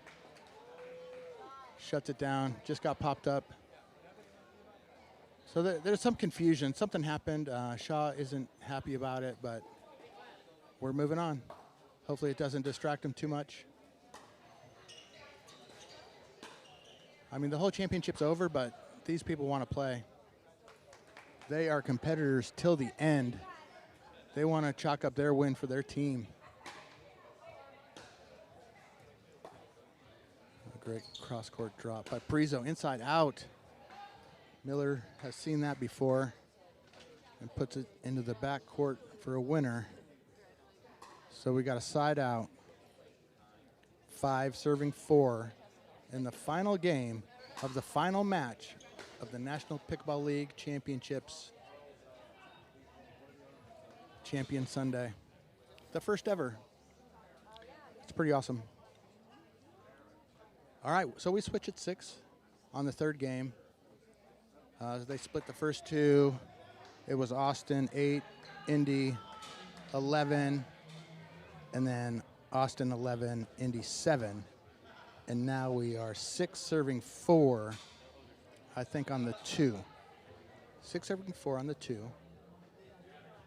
The Indy drivers are waiting for their CBS Sports team to get over there and do all their congratulations, which is awesome. How cool is that? The first ever season to be the National Pickleball League Championships, to be on CBS Sports. That's big time. Mills with the lob serve using the lights. I've seen that a lot today.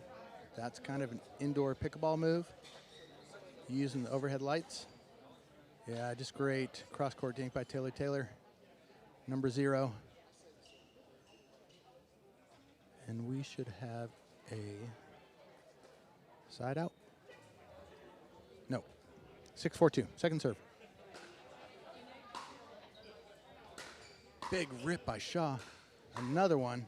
Taylor can't handle it, has a little screech. Not happy about that. She is shaking her head, loosening her body out. We're at 7-4-2.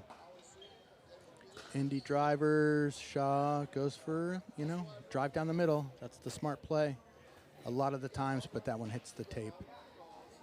Okay, we're at 4-7-1. Austin serving to Indy. Taylor, nice serve. Mills down the line to Pariso. Unfortunately, we won't get an interview on this one. Wow, big rips by Taylor. Pariso with a massive backhand. I think it was a racquetball player. You don't want to give racquetball players overhead backhands. They will smoke it. Any backhands, really. All right, should be 5-7. All right, we're at 5-7-2. Pariso to Mills. 5-7-2, Pariso to Mills. Pariso's got that inside-out backhand serve, which is pretty cool. Kind of throws that one up there. You know, I'm sure it went way higher than he expected. And that was shut down by Shaw. Back to Mills. 7-5-1. Whoever gets to 11 first wins in this league. There's no win by 2. It's a win by 1.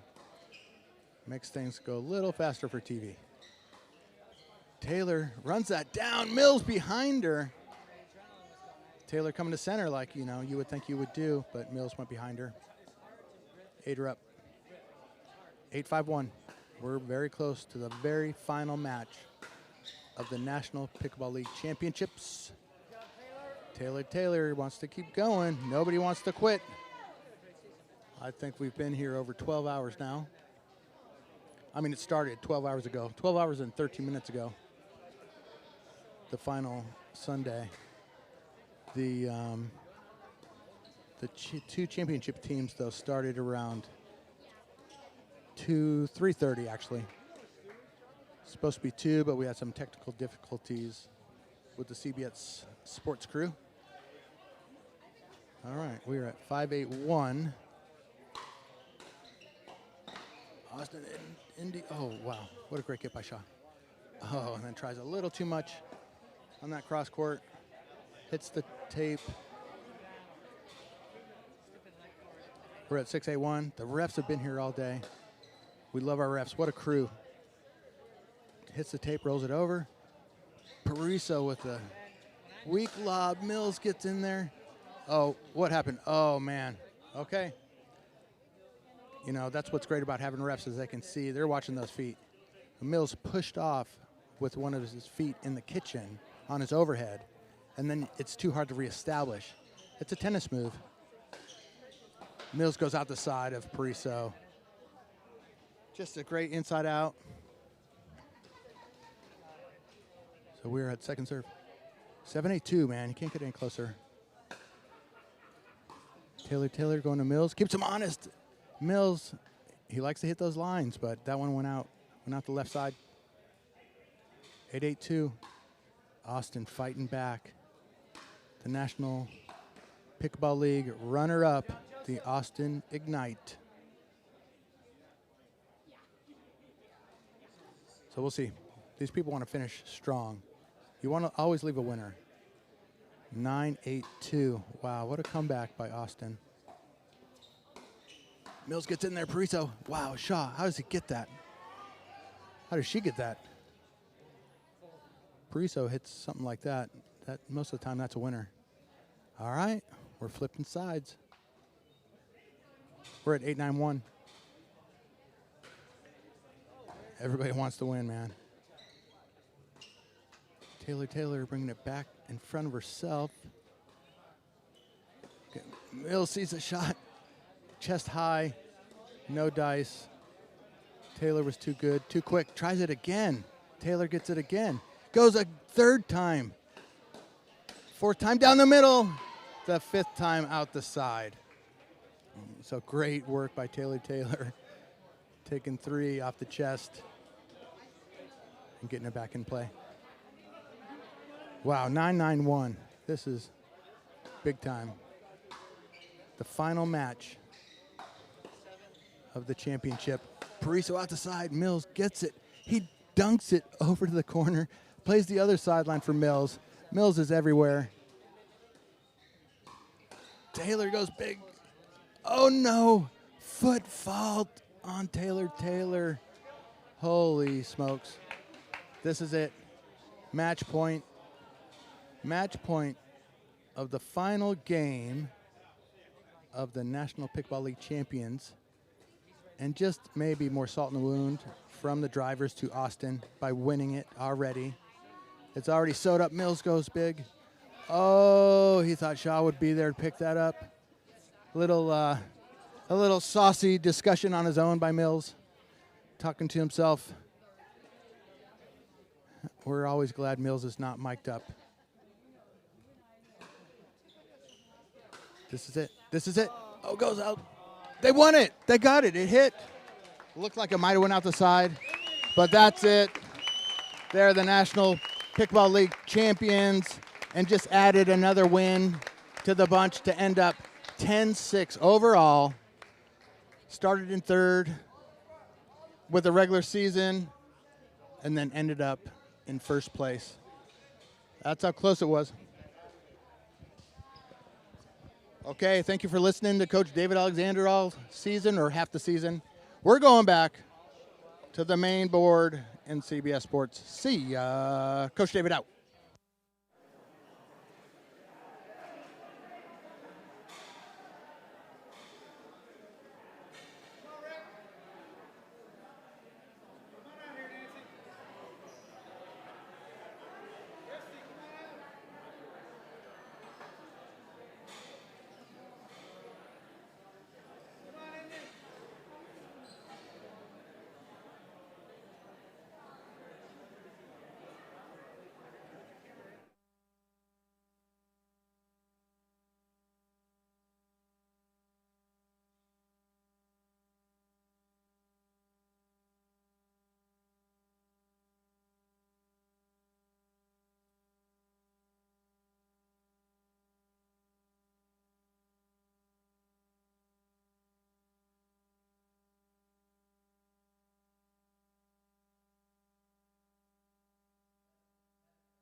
We're going to introduce the presentation on center court.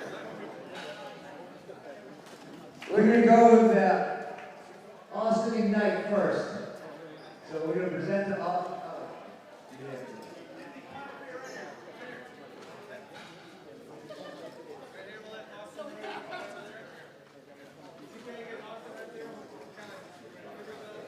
So can we get Austin Ignite here first? Any drivers in the course set now?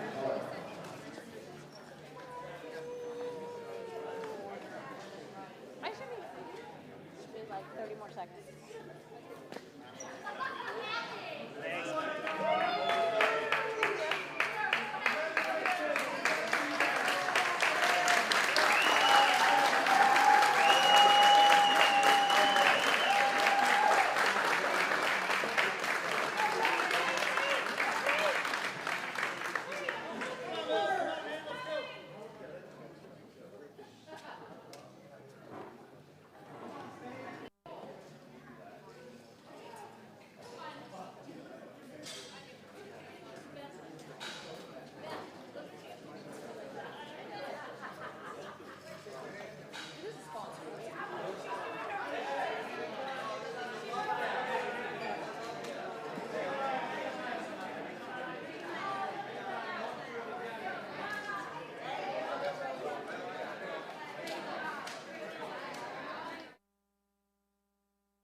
Indy drivers, when you go on course 7 now, so we can present the silver to Austin Ignite.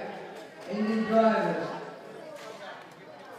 We have a limited time, Indy drivers.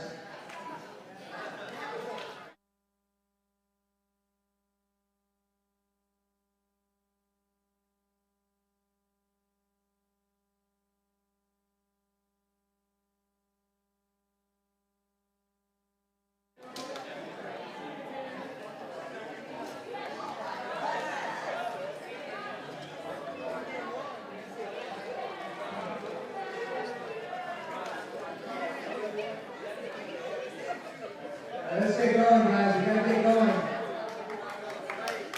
Let's go.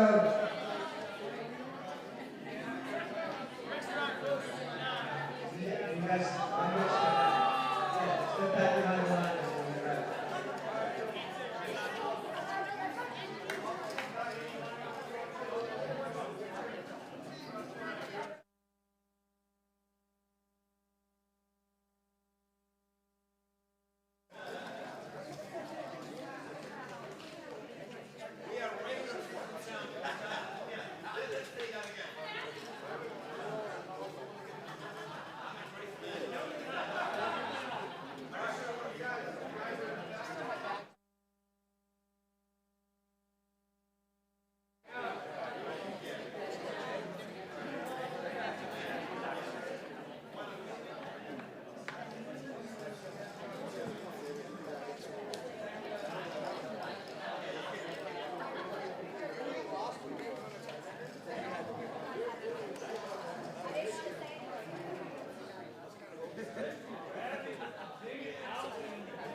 I'm here with the Austin.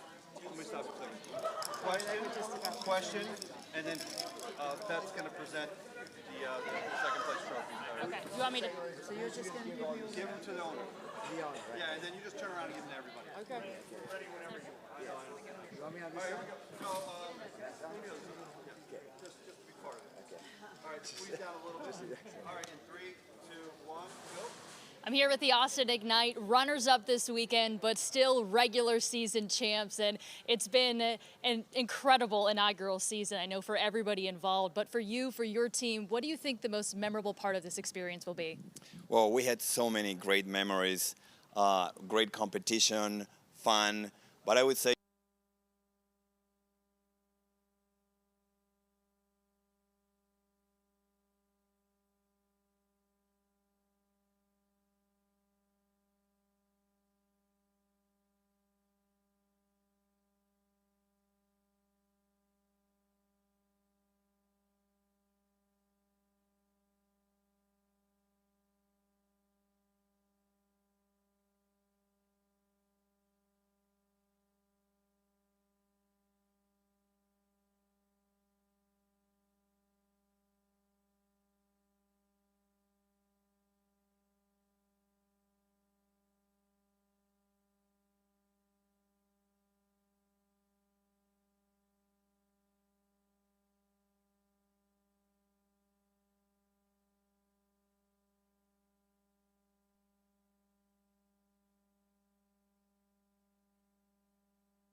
Exact same thing. Yeah, yeah, I'll hold my. You want to tell them that? I'll do it. You're going to take a picture, right? We'll take a picture. Same thing. Still two people on this side or just one? Yeah, 2 people. A winner, Rick probably, and then the owner. And then okay. And then present the championships cup. Okay. Michael present the championship cup, and then do that, and then they're going to give the cup, and they're going to go crazy, and And then I'll just stay with them and.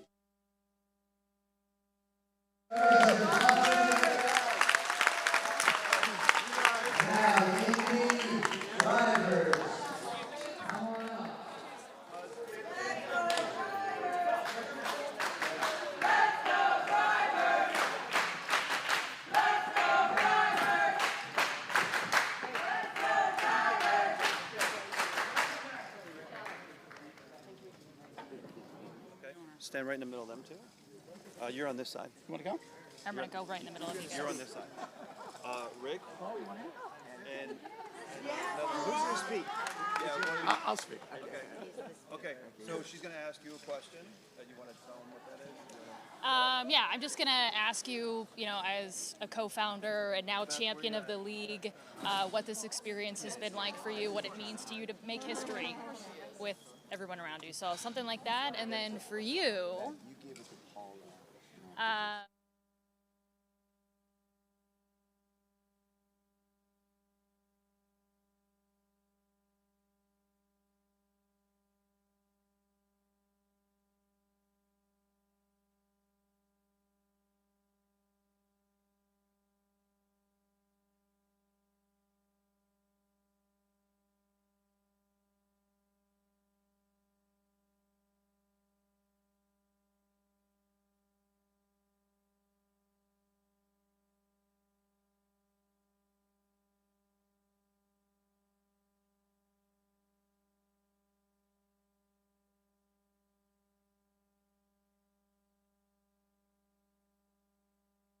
Now Michael Chen will present the trophy.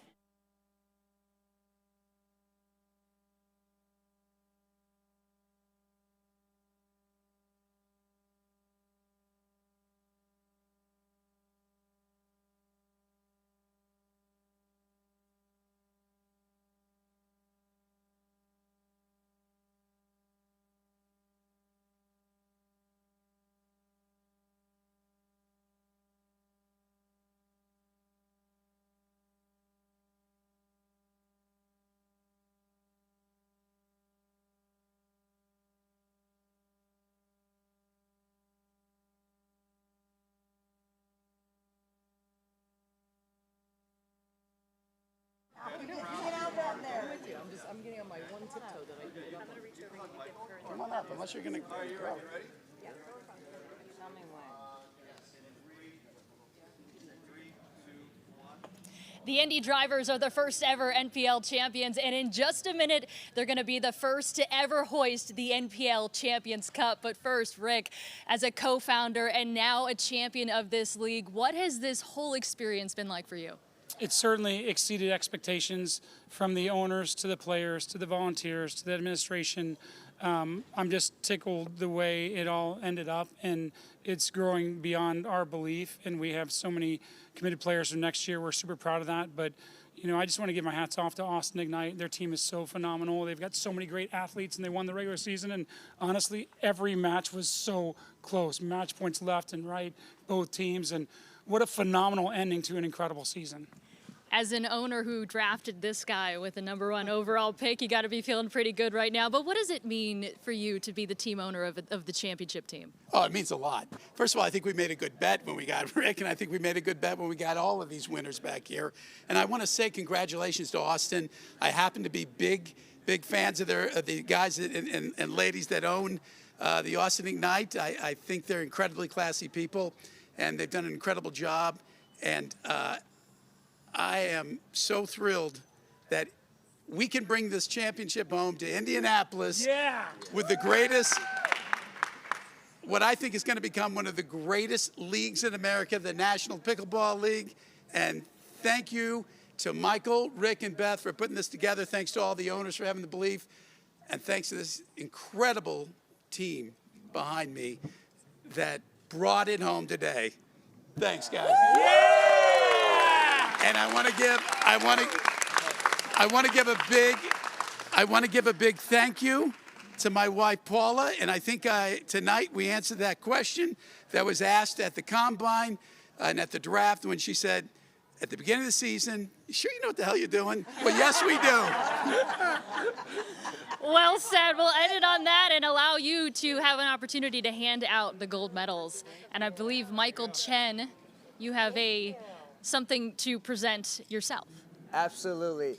On behalf of the National Pickleball League, I would love to present the first inaugural NPL Champions Cup to Phil and Paula Cohen and the Indy Drivers. Congratulations!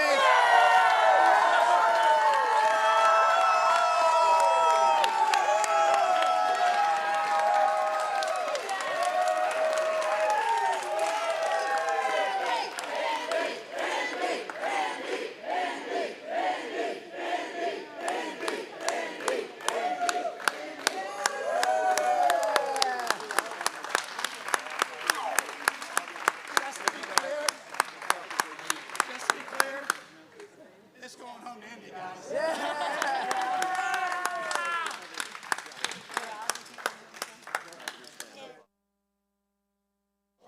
Okay, that's on.